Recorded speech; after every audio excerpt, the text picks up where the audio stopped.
अस्सलाम वालेकुम। कैसे हैं आप सब?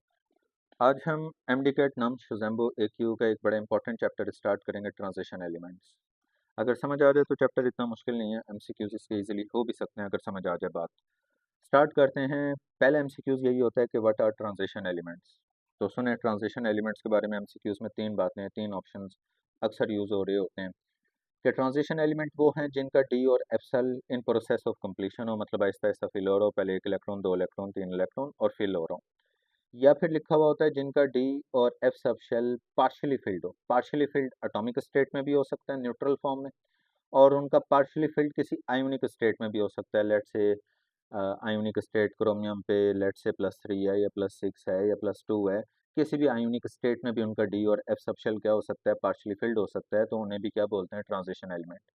और तीसरी बात जो लिखी हुई होती है एमसीक्यूज के ऑप्शन में कि उन एलिमेंट्स को ट्रांजिशन एलिमेंट बोलते हैं जिनकी प्रॉपर्टीज एस और पी ब्लॉक में ट्रांजिशन शो करें, वेरिएशन शो करें। ये पीरियोडिक टेबल का एस ब्लॉक है, ये पी ब्लॉक है, दरमियान में ये ट्रांजिशन एलिमेंट है। ट्रांजिशन एलिमेंट की प्रॉपर्टीज एस और पी ब्लॉक के दरमियान में ट्रांजिशन या वेरिएशन शो कर रही होती हैं। तो ये तीन ऑप्शन अक्सर एमसीक्यूज में लिखे हुए होते हैं और डेल्टा पे हम ऑल ऑफ दीज पे अक्सर बबल फिल कर रहे होते हैं, क्योंकि ये तीनों ही बातें क्या लिखी होती हैं, करेक्ट लिखी हुई होती हैं ट्रांजिशन एलिमेंट्स के बारे में। अब आगे स्टार्ट करने से पहले थोड़ा बहुत पीरियोडिक टेबल का आपको स्ट्रक्चर पता होना चाहिए। जैसे कि मैंने बताया, ये एस ब्लॉक है। एस ब्लॉक में याद रखिएगा सब ग्रुप 1A, ये लिखा हुआ है 1A, और सब ग्रुप 2A मौजूद होता है, ये 2A लिखा हुआ है। तो एस ब्लॉक में 1A 2A, और उसके बाद इधर होता है 3A पी ब्लॉक में, और फिर 4A 5A 6A 7A और 8A। तो पीरियोडिक टेबल को इन रोमन न्यूमरल्स में रिप्रेजेंट किया जाता था, और ये जो मैंने 1A 2A बताया, ये सारा सब ग्रुप ए है। तो इसका मतलब है जो पीरियोडिक टेबल है उनको उसे सब ग्रुप में हमने क्या किया हुआ है, डिवाइड किया हुआ है। और सबसे पहला जो सब ग्रुप होता है वो सब ग्रुप ए होता है। ए में याद रखिएगा सारे नॉर्मल एस और पी ब्लॉक के एलिमेंट्स हैं। सब ग्रुप ए में एस और पी ब्लॉक्स के एलिमेंट्स हैं, और एस पी ब्लॉक के एलिमेंट्स को हम बोलते हैं नॉर्मल एलिमेंट्स या फिर रिप्रेजेंटेटिव एलिमेंट्स। रिप्रेजेंटेटिव एलिमेंट्स या फिर हम इन्हें बोलते हैं ट्रांजिशन एलिमेंट्स। ट्रांजिशन एलिमेंट्स, ये सब ग्रुप ए के एलिमेंट्स को बोलते हैं। दरमियान में फिर आ जाता है, याद रखिएगा, सब ग्रुप बी। ये सारा का सारा सब ग्रुप बी है आपके पास, ये सारा का सारा सब ग्रुप बी में याद रखिएगा 2A के बाद इधर नीचे 3B शुरू होता है, फिर 4B 5B 6B 7B। और मॉडर्न पीरियोडिक टेबल का डिफेक्ट कि 8B में 3 कॉलम्स रखे गए हैं। आयरन का, कोबाल्ट का और निकल का 3 कॉलम्स हैं 8B में, और उसके बाद 1B और आ जाता है 2B। ये है सब ग्रुप हमारे पास बी। और सब ग्रुप बी के एलिमेंट्स जो होते हैं, इधर नॉन ट्रांजिशन आना था, इधर नॉन ट्रांजिशन, इधर सब ग्रुप बी में मौजूद होते हैं ट्रांजिशन एलिमेंट्स। ट्रांजिशन एलिमेंट्स मौजूद होते हैं। तो याद रहेगा भाई, आपने याद रखना पीरियोडिक टेबल में दो सब ग्रुप्स हैं। ए में मौजूद होते हैं normal element, representative, non transition elements, और इसमें एस और पी ब्लॉक होता है। फिर सब ग्रुप बी जो होता है उसमें ट्रांजिशन एलिमेंट होते हैं, और ट्रांजिशन एलिमेंट में अब मैंने आगे आपको दो ब्लॉक्स पढ़ाने हैं। एक आपको पढ़ाऊंगा डी ब्लॉक, और दूसरा ट्रांजिशन एलिमेंट का आपको पढ़ाऊंगा एफ ब्लॉक। तो बगैर टाइम ज़ाया कि हम स्टार्ट करते हैं सबसे पहले डी ब्लॉक के बारे में। डी ब्लॉक पहले पढ़ाने लगा। डी ब्लॉक के एलिमेंट्स को बोला जाता है आउटर ट्रांजिशन एलिमेंट, ये लिखा हुआ मैंने। डी ब्लॉक के एलिमेंट को बोलते हैं आउटर ट्रांजिशन एलिमेंट। सवाल जहन में आता है आउटर क्यों बोलेंगे, एमसीक्यूज में याद रखिएगा इन्हें आउटर इसलिए बोलते हैं क्योंकि इनका second last subshell incomplete होता है। सेकंड लास्ट सब शेल को पेनल्टीमेट भी बोलते हैं। ये पेनल्टीमेट जरूरी नहीं, केमिस्ट्री में भी, जनरल साइंस में भी, किसी भी में भी जो सेकंड लास्ट चीज होती है उसे पेनल्टीमेट ही बोला जाता है। ओके, तो आउटर ट्रांजिशन एलिमेंट वो है जिनका सेकंड लास्ट सबशेल या पेनल्टीमेट सबशेल क्या हो, इनकम्प्लीट हो। इनकी जनरल इलेक्ट्रॉनिक कॉन्फ़िगरेशन ऐसे लिखी हुई होती है NS और N-1D। एस में इलेक्ट्रॉन 1 से लेके 2 तक, और डी में इलेक्ट्रॉन 1 से लेके 10 तक आएंगे। ये जो N आपको लिखा हुआ दिखाई दे रहा है, इस N का मतलब होता है शेल नंबर, या फिर इस N का मतलब होता है पीरियड नंबर, या फिर इस N का मतलब होता है प्रिंसिपल क्वांटम नंबर, ये इस N का मतलब होता है। अगर ये n था शेल नंबर तो n होता है लास्ट शेल, और मैंने ऊपर बोला था सेकंड लास्ट शेल इनकम्प्लीट होता है, तो सुनो लास्ट से पिछला वाला सेकंड लास्ट होगा। सेकंड लास्ट बनाते कैसे, मैथमेटिकली सोच के देखो। अगर n लास्ट है तो सेकंड लास्ट होगा n-1, पीछे की तरफ जा रहे हैं ना, 1 माइनस करना पड़ेगा, तो याद रहेगा ये n लास्ट होता है और n-1 क्या होता है, सेकंड लास्ट, तो इनका सेकंड लास्ट शेल इनकम्प्लीट होता है। अब अगर एमसीक्यूज में पूछा जाए सेकंड लास्ट शेल का भी कौन सा सब शेल इनकम्प्लीट चल रहा होता है या इन प्रोसेस ऑफ कंप्लीशन में चल रहा होता है, तो वो डी होता है। सेकंड लास्ट शेल का D subshell in process of completion चल रहा होता है। ओके हो गया। उसके बाद ये जो ट्रांजिशन एलिमेंट होते हैं इनमें एमसीक्यूज में आपने याद रखना है 4 सीरीज होती हैं, जिसमें से एक सीरीज तो काफ़ी इंपॉर्टेंट है, तो सुने वो 4 सीरीज कौन सी होती हैं। ज़रा गौर से देखें, ये मैंने पीरियड नंबर लिखा हुआ है कि ये पीरियड नंबर 2 है, शॉर्टेस्ट पीरियड, ये पीरियड नंबर 2 और 3 शॉर्ट पीरियड, और फिर ये पीरियड नंबर 4 आ गया है लॉन्ग पीरियड। पीरियड नंबर 4 अगर लिखा हुआ है इधर, तो पीरियड 4 से ही पहली सीरीज स्टार्ट होती है, यहाँ से स्कैंडियम से। अगर पीरियड का नंबर 4 है तो आप, मैंने अभी आपको बताया n का मतलब पीरियड नंबर भी होता है, तो आप इस n की जगह पीरियड नंबर 4 पुट करो, तो देखो इधर 4 पुट करो, 4-1 क्या आ जाएगा 3, ये बन जाएगा 3D। तो पहली सीरीज का नाम होता है 3D सीरीज। पहली सीरीज का नाम क्या होता है 3D, जो कि कहाँ से शुरू होती है 3D series, scandium atomic number 21 से शुरू होती है और जिंक एटॉमिक नंबर 30 पे जाके ख़त्म हो जाती है। यही सबसे इंपॉर्टेंट सीरीज होती है और इसी सीरीज के एलिमेंट्स बच्चे को याद होने चाहिए।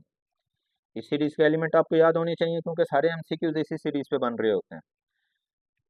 और एलिमेंट कौन से हैं, scandium, titanium, vanadium, chromium, manganese, iron, cobalt, निकल, कॉपर और जिंक। 21 से शुरू हुआ है और 30 पे जाके खत्म हुआ है। टोटल कितने एलिमेंट है, 10। 10 एलिमेंट ही क्यों हैं, क्योंकि डी सबशेल में इलेक्ट्रॉन भी 10 आते हैं। आपको जाहिर है डी ब्लॉक पढ़ा रहा हूँ तो डी सबशेल ही डिस्कस होगा ना, इलेक्ट्रॉन 1 से लेकर 10 तक ही होंगे। अगर इलेक्ट्रॉन 10 हैं तो एलिमेंट भी तो 10 ही होंगे ना। तो ये सबसे इंपॉर्टेंट सीरीज है, आपको इस सीरीज के एलिमेंट्स तरतीब से याद होने चाहिए और उनके एटॉमिक नंबर भी याद होने चाहिए। आगे एमसीक्यूज में बनाऊंगा तो देखना, एटॉमिक नंबर के बगैर आप कर नहीं पाओगे MCQs. Atomic number in 10 element का आपको याद होने चाहिए। फिर अब आगे आ जाए पीरियड नंबर 5 पे। पीरियड नंबर 5 पे ये नेक्स्ट सीरीज शुरू होती है। अगर पीरियड का नंबर 5 है तो आप इधर n की जगह भी क्या लिखोगे, 5। 5-1 क्या आएगा, 4। ये बनेगी 4D सीरीज। 4D सीरीज शुरू कहाँ से होती है, यूटेरियम से, एटॉमिक नंबर 39, और जाके खत्म होती है कैडमियम पे, एटॉमिक नंबर 48। यूटेरियम से शुरू होकर कैडमियम पे जाके खत्म होती है। फिर आ जाए पीरियड नंबर 6। पीरियड का नंबर अगर 6 है तो आप इधर n की जगह 6 लिखो, 6-1 कितना आएगा, 5। तो 5D आगे शुरू होती है, जो कि लेंथेनाइट से शुरू होती है, लेंथेनियम से शुरू होती है, और लेंथेनियम से शुरू होकर मरकरी पे जाके ख़त्म हो जाती है। एटॉमिक नंबर 57 से स्टार्ट होगी, एटॉमिक नंबर 80 पे जाके शुरू हो जाती है। यह वही सीरीज होती है जिसके अंदर से इधर दरमियान से 14 एलिमेंट्स निकाले गए और 14 एलिमेंट्स निकाल के नीचे एफ ब्लॉक में रखे गए हैं, उन पे भी अभी बात करता हूँ। अच्छा, हमारे सिलेबस के अकॉर्डिंग यही 3 सीरीज कंप्लीट होती हैं, और पहली सीरीज में भी 10 एलिमेंट, दूसरे में भी 10 एलिमेंट, तीसरे में भी 10 एलिमेंट होंगे। काउंट करके देख लो, इधर भी 10, 10 और 10। तो इसका मतलब है इन तीनों सीरीज के मिला के टोटल एलिमेंट कितने होंगे, 30। हमारे सिलेबस में यही सीरीज कंप्लीट है। अब पीरियड नंबर 7 भी होता है। अगर आप पीरियड नंबर 7 इधर n की जगह पुट कर दो तो 7-1 क्या आएगा, 6। तो 6D सीरीज भी बनती है, जो एक्टेनियम से शुरू होती है। लिखा हुआ दिख रहा है एक्टेनियम, एटॉमिक नंबर 89 लिखा हुआ दिखाई दे रहा होगा, और एक्टेनियम से खत्म होकर CN पे जाके खत्म हो जाती है। हाँ, अच्छा, इधर वैसे ये जो मैंने पीरियोडिक टेबल का प्रिंट निकाला है, बाई चांस इधर सारे एलिमेंट लिखे हुए हैं, हालांकि हमारे सिलेबस के अकॉर्डिंग ये इनकम्प्लीट है सीरीज, तो इसके सारे एलिमेंट फिर काउंट नहीं किए जा रहे होते, ये इनकम्प्लीट सीरीज मानी जा रही होती है। ओके हो गया। तो ये तो था, आपको सारी ये इन्फॉर्मेशन पता होनी चाहिए सीरीज के बारे में। एमसीक्यूज में पूछा जाएगा 3D सीरीज कहाँ से शुरू होती है, आप कहिएगा स्कैंडियम से, कहाँ पे खत्म होती है, जिंक पे, एंड सो ऑन। अब इन्हीं आउटर ट्रांजिशन एलिमेंट में दो कैटेगरीज फर्दर होती हैं, इसकी दो टाइप फर्दर होती हैं। एक होती है नॉन टिपिकल ट्रांजिशन एलिमेंट, दूसरे होते हैं टिपिकल ट्रांजिशन। सुने, नॉन टिपिकल किसे बोलते हैं। नॉन टिपिकल वो होते हैं जिनका डी या तो फुलफिल्ड हो या फिर डी जिनका एम्प्टी हो। इन्हें नॉन टिपिकल का मतलब नॉन कॉम्प्लिकेटेड, जिसकी प्रॉपर्टीज नॉन कॉम्प्लिकेटेड हो, समझने में ज़्यादा मुश्किल ना हो, सिंपल प्रॉपर्टीज हो।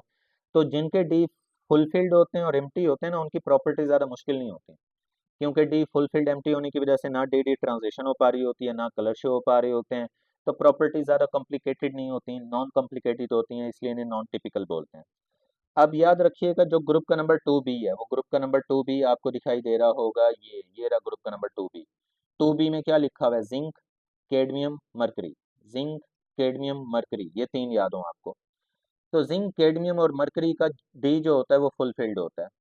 और फुलफिल्ड किस में होता है? एटॉमिक स्टेट में, मतलब ये अपने एटॉमिक फॉर्म में ही होंगे, ऊपर चार्ज इनका 0 0 ही होगा। एटॉमिक स्टेट में इनका डी फुलफिल्ड होगा और ये नॉन टिपिकल कहलाएंगे। और उसके बाद ग्रुप 3b, ये 2b था, ये 3b है, मैंने भी समझाया था तरतीब। 3b जो होती है, 3b में होता है जी स्कैंडियम, यूटेरियम, लैंथेनियम। स्कैंडियम, यूटेरियम और लैंथेनियम।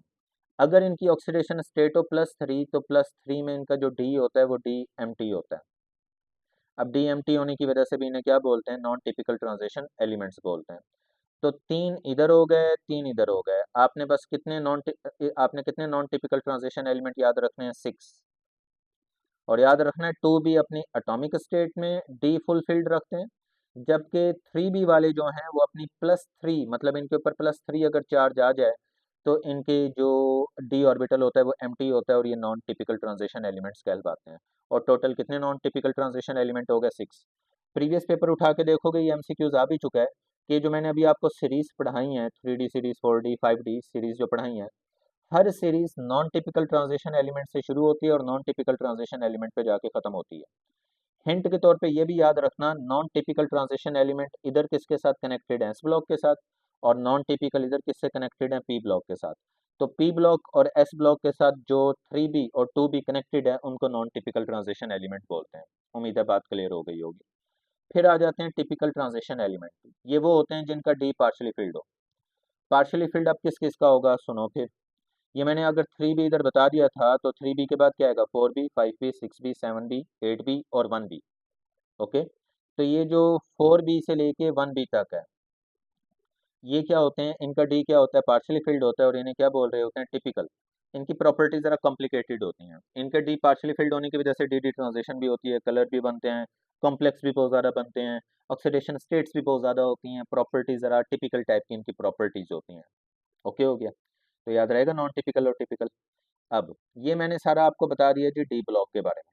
ये सारा किसके बारे में बता दिया? D block. अब जरा आ जाओ एफ ब्लॉक पे। एफ ब्लॉक जो है ना, सुने हुआ क्या है? इधर लेंथेनियम के बाद और इधर एक्टेनियम के बाद बोल रहा हूं मैं, एक्टेनियम और लेंथेनियम खुद शामिल नहीं है। लेंथेनियम के बाद और एक्टेनियम के बाद 14 एलिमेंट्स को उठाया गया और उठा के इधर नीचे एफ ब्लॉक में रखा गया। काउंट करके देखोगे तो ये 1 से लेके 14 तक बन रहे होंगे, 1 से 14 तक। तो ये जो 14 एलिमेंट उठा के नीचे रखे गए हैं एफ ब्लॉक में, याद रखना इन्हें बोला जा रहा होता है, इन्हें बोला जा रहा होता है जी इनर ट्रांजिशन एलिमेंट्स। अब फिर एमसीक्यूज पूछा जाता है, बताएं इन्हें इनर क्यों बोलते हैं? तो इन्हें इनर इसलिए बोलते हैं कि उनके इनका third last subshell, third last को याद रखिएगा, एंटी पेनल्टीमेट सब शेल भी, sorry, third last shell, third last shell जैसे एंटी पेनल्टीमेट शेल भी बोलते हैं, वो इनकम्प्लीट होता है। अब बताओ, अगर लास्ट शेल को मैंने अभी पढ़ा है, लास्ट शेल को किससे रिप्रेजेंट करेंगे? एन से। सेकंड लास्ट को किससे रिप्रेजेंट करेंगे? n-1 से। तो थर्ड लास्ट को किससे रिप्रेजेंट करेंगे? n-2 से। तो ये इनका जो n-2 वाला शेल होता है, ये इनकम्प्लीट होता है। और इस शेल का अगर पूछ लिया जाए कि फिर कौन सा वाला सब शेल इनकम्प्लीट चल रहा होता है, तो एफ होता है।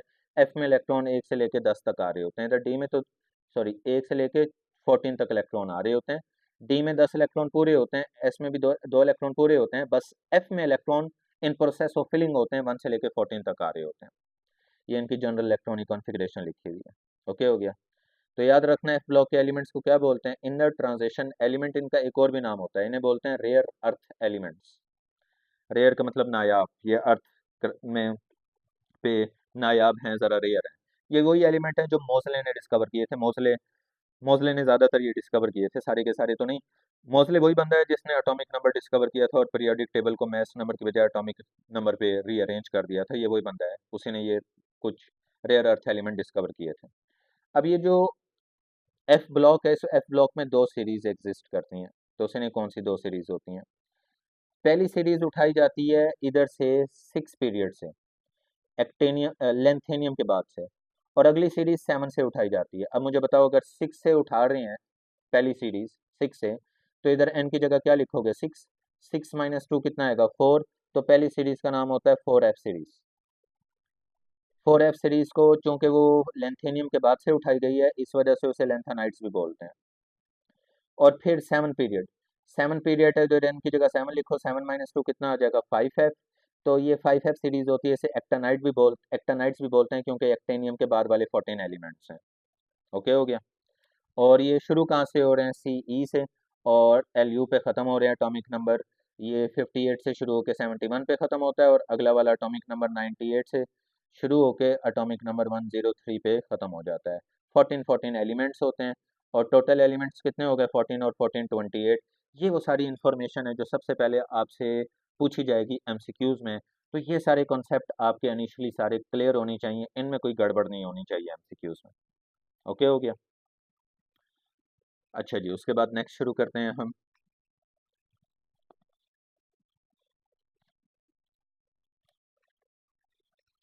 अब हमारे पास जो सारी इंपॉर्टेंट चीज़ है ना, वो सारी इंपॉर्टेंट चीज़ है 3D सीरीज। इंपॉर्टेंट बला हमारे पास सारी कौन सी वाली है? 3D series. तो अब सुनिएगा, सारे MCQs आगे 3D सीरीज पे होंगे, तो उनकी जितनी बातें लिखी हुई है समझनी आपको आनी चाहिए, तो समझिएगा। बताओ, पहले वो पूछेगा स्कैंडियम किस ग्रुप में मौजूद है? आप कहोगे स्कैंडियम ग्रुप नंबर 3B में है। ओके, ये मैं 3D सीरीज लिखने लगा हूँ। 3D सीरीज जो कि किस पीरियड में मौजूद है? 4th पीरियड में मौजूद है 3D सीरीज। स्कैंडियम किस ग्रुप से बिलोंग करता है? 3B। टाइटेनियम किस से बिलोंग करता है? 4B। ये MCQs पूछे जाते हैं।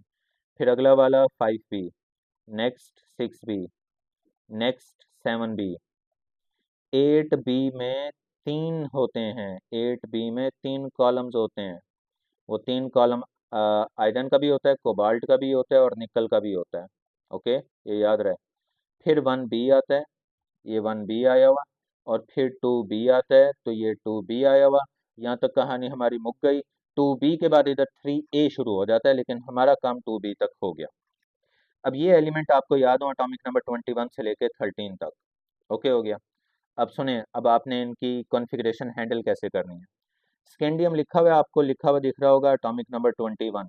कॉन्फ़िगरेशन जब लिखोगे, अफबू प्रिंसिपल अप्लाई करोगे, 1s 2s 2p, 3s 3p, और 4s और 3d, ये अफबू प्रिंसिपल अप्लाई होगा। ओके।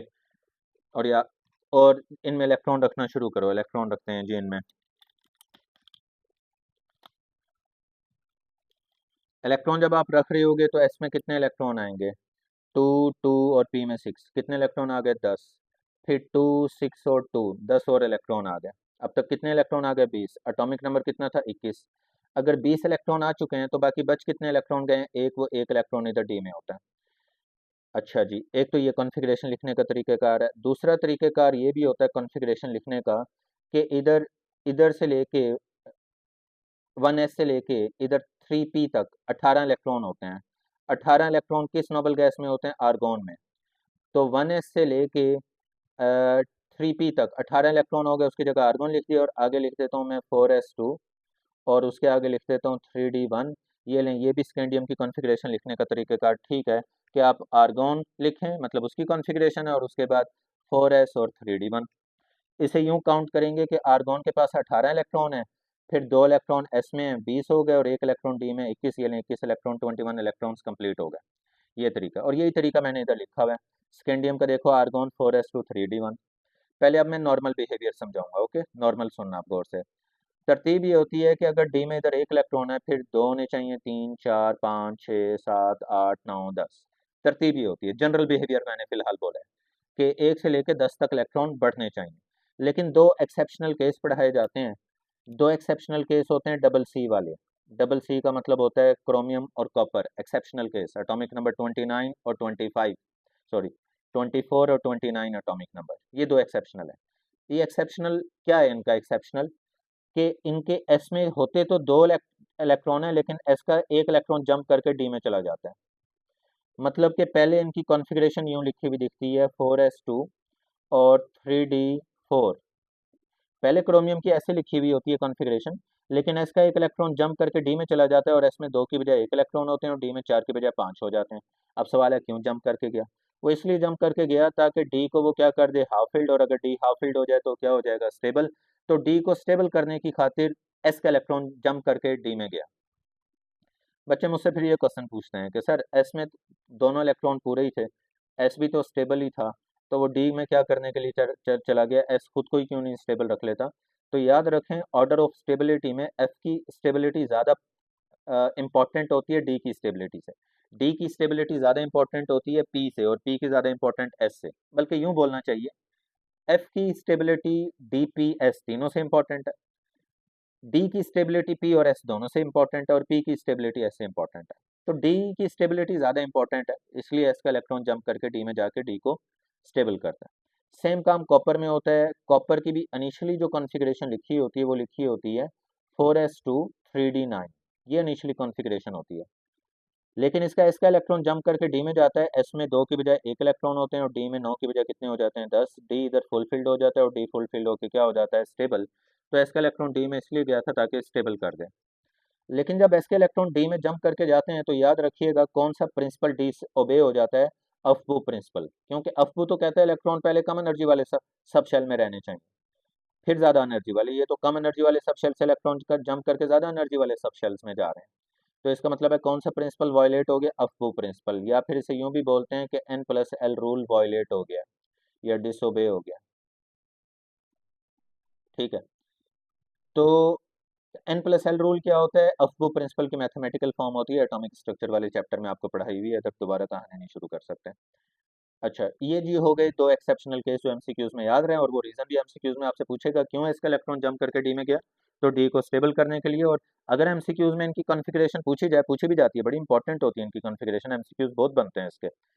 तो याद रखिएगा ये वाली कॉन्फ़िगरेशन आपने बतानी है, 3d5 और 3d10 और 4s1 और 4s1, ये कॉन्फ़िगरेशन इनकी एग्जैक्ट एक्चुअल कॉन्फ़िगरेशन है। ये वाली पे मत बबल फिल कर लेना, ख्याल करना इन वाली पे, ऐसा मत कर देना।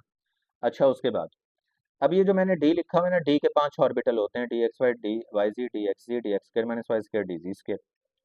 अब होता ये है कि ये जो डी का इलेक्ट्रॉन है ना, एक ये पहले होता है डी एक्स वाई में, इधर डी के दो इलेक्ट्रॉन जो होते हैं वो एक डी एक्स वाई में होता है, एक डी वाई जी में होता है।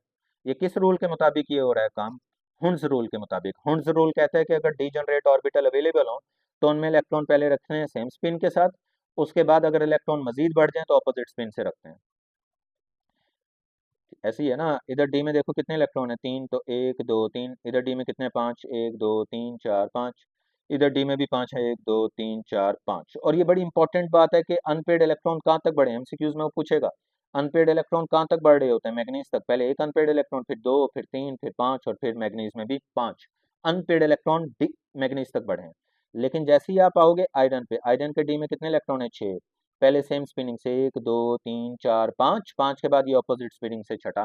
तो इसका मतलब है आयरन से इलेक्ट्रॉन पेयर्ड होना स्टार्ट हो गए, आयरन से इलेक्ट्रॉन पेयर्ड होना स्टार्ट हो गए। अभी इलेक्ट्रॉन पेयर्ड होते जा रहे हैं, पेयर्ड होते जा रहे हैं, पेयर्ड, और आखिरकार कॉपर और जिंक के डी में सारे के सारे इलेक्ट्रॉन पेयर्ड होते हैं। मैं डी की बात कर रहा हूँ, और इनके डी में कोई भी अनपेयर्ड इलेक्ट्रॉन मौजूद नहीं होता, किनके डी में, कॉपर और जिंक के। ओके हो गया, तो ये बात आपके जहन में रहनी चाहिए। इधर मैंने ये लिखा भी है, नंबर ऑफ अनपेयर्ड इलेक्ट्रॉन, बताओ डी में कितने अनपेयर्ड इलेक्ट्रॉन है, पहले एक, ये एक दिख रहा है, फिर 2 3, और इन दोनों के 5 5 डी में अनपेयर्ड इलेक्ट्रॉन है, फिर कम हो रहे हैं, 4 3 2 0 0। इसका मतलब है कि पहले अनपेयर्ड इलेक्ट्रॉन क्या होने लगे हुए थे, इंक्रीज, कहाँ तक इंक्रीज हुए, मैग्नीज तक। और फिर अनपेयर्ड इलेक्ट्रॉन क्या होने लगे हुए हैं, डिक्रीज। और इनकी सारी प्रॉपर्टीज इसी बात पे डिपेंड करती हैं, विदाउट एनी एक्सेप्शनल केस सारी इनकी जनरल प्रॉपर्टीज इसी बात पे डिपेंड करती हैं कि अनपेड इलेक्ट्रॉन कब तक बढ़ते हैं और फिर कब कम होते हैं। तो ये बात दिमाग में घुसा लो, कब बढ़ते हैं और कब कम होते हैं। और दो एमसीक्यूज में पूछा जाएगा ऐसे कौन से दो 3D सीरीज के एलिमेंट हैं जिनके एस में भी अनपेड इलेक्ट्रॉन मौजूद होता है। तो याद रखना है, वो क्रोमियम के एस में एक अनपेड इलेक्ट्रॉन है और कॉपर के एस में एक अनपेड इलेक्ट्रॉन है। ये भी एमसीक्यूज आपको याद रहे। उसके बाद फिर आपसे इलेक्ट्रॉन पूछे जाते हैं एम शेल और एन शेल के। तो सुनो, ये जो इसको आप इस वक्त आपको ये 1s लिखा हुआ दिख रहा है ना, इस 1 का मतलब है के। ये जो आपको 2 लिखा हुआ दिख रहा है इसका मतलब है एल शेल। ये जो आपको 3 3 और ये वाला 3 लिखा हुआ दिख रहा है इसका मतलब है एम शेल। और ये जो आपको 4 लिखा हुआ दिख रहा है इसका मतलब है एन। तो के एल एम एन ये शेल्स मौजूद हैं। अब जरा गौर से देखो, एम शेल में 3s भी है, एम शेल में 3p भी है और 3d भी है। इलेक्ट्रॉन काउंट करो जरा, इधर 3s में 2 इलेक्ट्रॉन है, इधर 3p में 6 है, कितने हो गए 8, और इधर 3d में 1 है, कितने इलेक्ट्रॉन हो गए 9। तो याद रखना, स्कैंडियम के अगर एम शेल में इलेक्ट्रॉन पूछे जाए तो आपने कहना है 9 इलेक्ट्रॉन है। स्कैंडियम के में कितने इलेक्ट्रॉन है 9। तो फिर आगे टाइटेनियम के डी में 1 इलेक्ट्रॉन बढ़ गया है ना, इधर एक और इलेक्ट्रॉन अगर मैं बढ़ा दूं तो 9 की बजाय कितने इलेक्ट्रॉन हो जाएंगे 10, फिर आगे कितने हो जाएंगे 11। लेकिन क्रोमियम के डी में 1 इलेक्ट्रॉन ऐसे भी जंप करके आया, तो क्रोमियम के डी में इधर 5 लिखा हुआ होगा, इधर कितना लिखा होगा 5। तो एस के 2, पी के 6, कितने हो गए 8, और डी में 5, 8 और 5 कितने हो गए 13, तो इसमें 13 होते हैं। उससे अगले वाले में मैग्नीज में भी 13 होते हैं, फिर 14 हो जाते हैं, 15, 16। और ये जो कॉपर है, कॉपर के डी में इधर 10 इलेक्ट्रॉन है, पूरे 10। तो काउंट करो, एस के 2, पी के 6 और डी के 10, कितने हो गए 18। तो कॉपर के एम शेल में 18 इलेक्ट्रॉन है और जिंक के एम शेल में भी 18 है। वो आपसे एमसीक्यूज में पूछेगा, बताओ 3D सीरीज के कौन से एलिमेंट हैं जिनका एम शेल फुली फिल्ड है। तो वो कॉपर और जिंक का एम शेल फुली फिल्ड है 18 18। फिर वो कहेगा कौन सा एलिमेंट है जिसका एम शेल हाफ फिल्ड है। 18 का हाफ 9 होता है, तो 9 को बोलना एम शेल 9 होगा हाफ, और वो किसका है स्कैंडियम का है, ख्याल करना। ठीक है, बच्चे अक्सर इसका आंसर गलत ही लगा रहे होते हैं। उसके बाद electron in N shell. N shell ये 4s वाला है, 4 वाला। तो स्कैंडियम के एस एस 4 में देखो, 4 शेल मतलब एन शेल में कितने इलेक्ट्रॉन है 2। तो ये 2 2 2। सिर्फ एक किस में आपको दिखाई देगा, क्रोमियम और कॉपर में, क्योंकि क्रोमियम और कॉपर का ही जो 4s का इलेक्ट्रॉन था जम करके डी में गया होता। तो उनके 4s मतलब एन शेल में सिर्फ एक एक इलेक्ट्रॉन दिखेगा, बाकी सबके 2 2 इलेक्ट्रॉन होंगे। ओके हो गया। फिर अब याद रखना है आपने कि 3 एलिमेंट ऐसे हैं जिनकी +1 ऑक्सीडेशन स्टेट होती है, लेकिन उन 3 में से सिर्फ एक ऐसा है जिसकी +1 ऑक्सीडेशन स्टेट फ्रिक्वेंटली शो होती है, वो होता है कॉपर। कॉपर की +1, ये एमसीक्यूज आ चुका है, +1 वाला फ्रिक्वेंटली ऑक्सीडेशन स्टेट ये शो करता है, इसके +1 वाले कंपाउंड भी एग्जिस्ट करते हैं, जिसे क्यूप्रियस बोलते हैं, क्यूप्रियस क्लोराइड। कॉपर के +1 वाले को क्यूप्रियस, लेकिन +2 वाले को क्यूप्रिक बोलते हैं। बहरहाल शुरू करते हैं ऑक्सीडेशन स्टेट। इधर देखो, स्कैंडियम की पहली ऑक्सीडेशन स्टेट क्या होगी। अब सुनो, मेरी बात गौर से सुनना। कभी आपको इन ट्रांजिशन मेटल का इलेक्ट्रॉन रिमूव करवाना पड़े, तो याद रखना इलेक्ट्रॉन रिमूव उससे करवाते हैं जिसका प्रिंसिपल क्वांटम नंबर बड़ा हो। जिसका प्रिंसिपल क्वांटम नंबर ग्रेटर हो, उससे इलेक्ट्रॉन रिमूव करवाते हैं। तो बच्चों से पूछा जाए ना, सर अब भाई 3D का इलेक्ट्रॉन निकालें या 4s का, बच्चे कहते हैं 3D का। और नहीं भाई, 3D नहीं, 4s होता है, क्योंकि 4s जो है उसका 4 प्रिंसिपल क्वांटम नंबर बड़ा है। तो जिसका प्रिंसिपल क्वांटम नंबर बड़ा, उससे पहले इलेक्ट्रॉन निकलता है, पहले इलेक्ट्रॉन एस से निकलेंगे। तो स्कैंडियम के पहले एस के दोनों इलेक्ट्रॉन निकलेंगे और +2 ऑक्सीडेशन स्टेट आएगी, और उसके बाद एस के जब इलेक्ट्रॉन निकल जाए उसके बाद फिर डी का निकालने की इजाजत है। अब डी का भी अगर निकाल दो तो एस के 2 निकल गए, डी का भी 1 निकल जाए, तो 3 इलेक्ट्रॉन निकल गए, ऑक्सीडेशन स्टेट +3 भी होगी। तो स्कैंडियम की +2 भी होती है और +3 भी होती है। ओके हो गया। और मैं अभी बता दूं, वैसे इधर अप्लाई तो नहीं होगी बात, लेकिन फिर भी एमसीक्यूज में याद रखना जहन में, कि इन एनी केस अगर इलेक्ट्रॉन इंटर करवाना पड़े, ये तो मैंने रिमूव करवाया ना, इन एनी केस अगर इंटर करवाना पड़े तो इंटर इलेक्ट्रॉन उसमें करवाते हैं, इलेक्ट्रॉन इंटर उसमें करवाते हैं जिसका प्रिंसिपल क्वांटम नंबर की वैल्यू छोटी हो, स्मॉलर वैल्यू। जो कि स्मॉलर वैल्यू 4s है या 3D है, 3D, 3 वैल्यू छोटी है ना प्रिंसिपल क्वांटम नंबर की।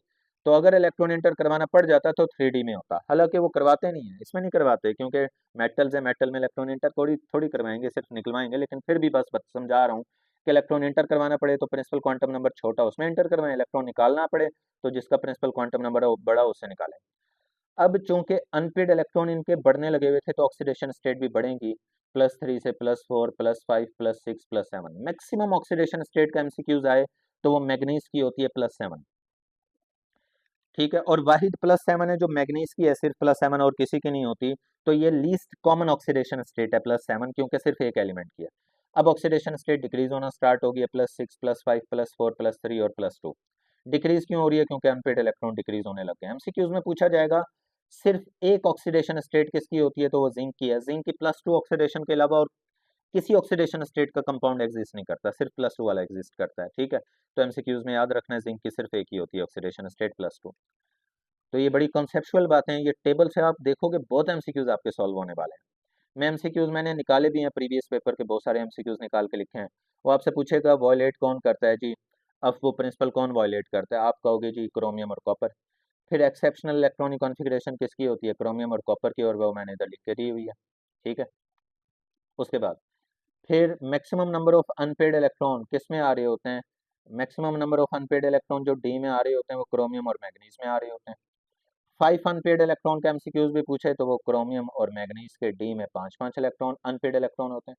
कंप्लीटली फिल्ड डी ऑर्बिटल का एमसीक्यूज पूछे तो वो कंप्लीटली फिल्ड मैंने बताया कॉपर और जिंक का कंप्लीटली डील्ड होता है। अगर कंप्लीटली फिल्ड है तो देखो सारे इलेक्ट्रॉन तो पेयर्ड हैं इसमें, अगर सारे डी में पेयर्ड हैं, डी की बात हो रही है, डी में अगर सारे इलेक्ट्रॉन पेयर्ड हैं तो डी में कोई अनपेड इलेक्ट्रॉन है नहीं, तो 0 unpaired electron in D subshell, no no, या फिर वो बोले 0 unpaired electron in D subshell, तो भी कॉपर और जिंक होता है। अच्छा बाकी आगे मैं बताता हूँ डायमैग्नेटिक बिहेवियर क्या होता है। एलिमेंट, फिर आगे एमसीक्यूज है, element having highest oxidation state manganese की होती है, और वो हाईएस्ट होती कौन सी है, +7 वाली, और इस +7 वाली को लीस्ट कॉमन ऑक्सीडेशन स्टेट भी बोलते हैं। मोस्ट कॉमन ऑक्सीडेशन स्टेट +2 होती है, हर किसी की है, +2 +2 +2 +2 +2 प्लस, हर किसी की है +2 ऑक्सीडेशन स्टेट, ये मोस्ट कॉमन होती है। और ये भी एमसीक्यूज आ चुका है, मोस्ट फ्रिक्वेंटली +1 ऑक्सीडेशन स्टेट कौन शो करता है, कॉपर की मोस्ट फ्रिक्वेंटली शो होती है, कॉपर के +1 वाले कंपाउंड ज़्यादा एग्जिस्ट करते हैं। ओके हो गया जी, यहाँ तक हो गया। अब आगे देखो, आगे भी मैंने कुछ एमसीक्यूज लिखे हैं कि कलरलेस ट्रांजिशन आइन कौन होता है। कलरलेस वो होते हैं जिनका डी एम्प्टी हो जाए, स्कैंडियम +3 में। हाँ एक इंपॉर्टेंट बात बड़ी, ये जो मैंने सारी ऑक्सीडेशन स्टेट लिखी है ना, इन ऑक्सीडेशन स्टेट में ये भी गौर करना जरूरी होता है कि ऐसी कौन सी ऑक्सीडेशन स्टेट में होगी जिसमें डी एम्प्टी हो जाए। ये देखो स्कैंडियम में सुनो, एस के 2 इलेक्ट्रॉन निकाले, क्या डी एम्प्टी हुआ था, नहीं, तो इसका मतलब है +2 ऑक्सीडेशन स्टेट में तो इसका डी एम्प्टी नहीं था।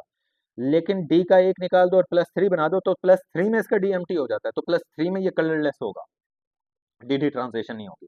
तो इसका मतलब है एमसीक्यूज में अगर पूछा जाए स्कैंडियम की कौन सी ऐसी ऑक्सीडेशन स्टेट में है जिसमें वो कलर शो नहीं करेगा, तो +3 होगी, +2 नहीं बोलेंगे, +3 बोलेंगे।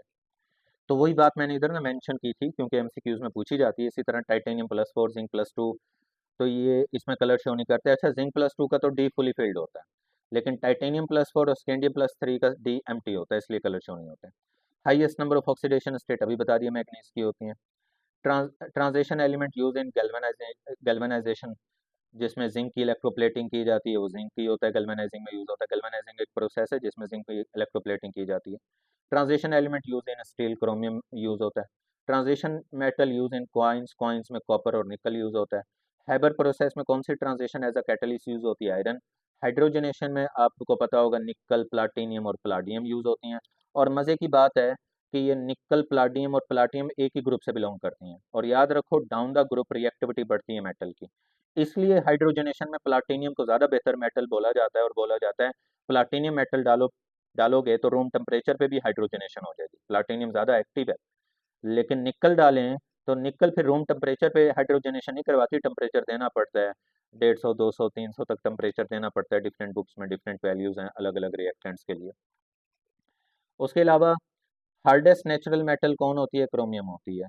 जो मेटल यूज होती है जी, हाईएस्ट मेल्टिंग पॉइंट वाली मेटल कौन होती है, वो सारे ट्रांजिशन एलिमेंट में, सिर्फ 3D में नहीं, सारे ट्रांजिशन एलिमेंट, टंगस्टन होती है, सैम्बल डब्ल्यू।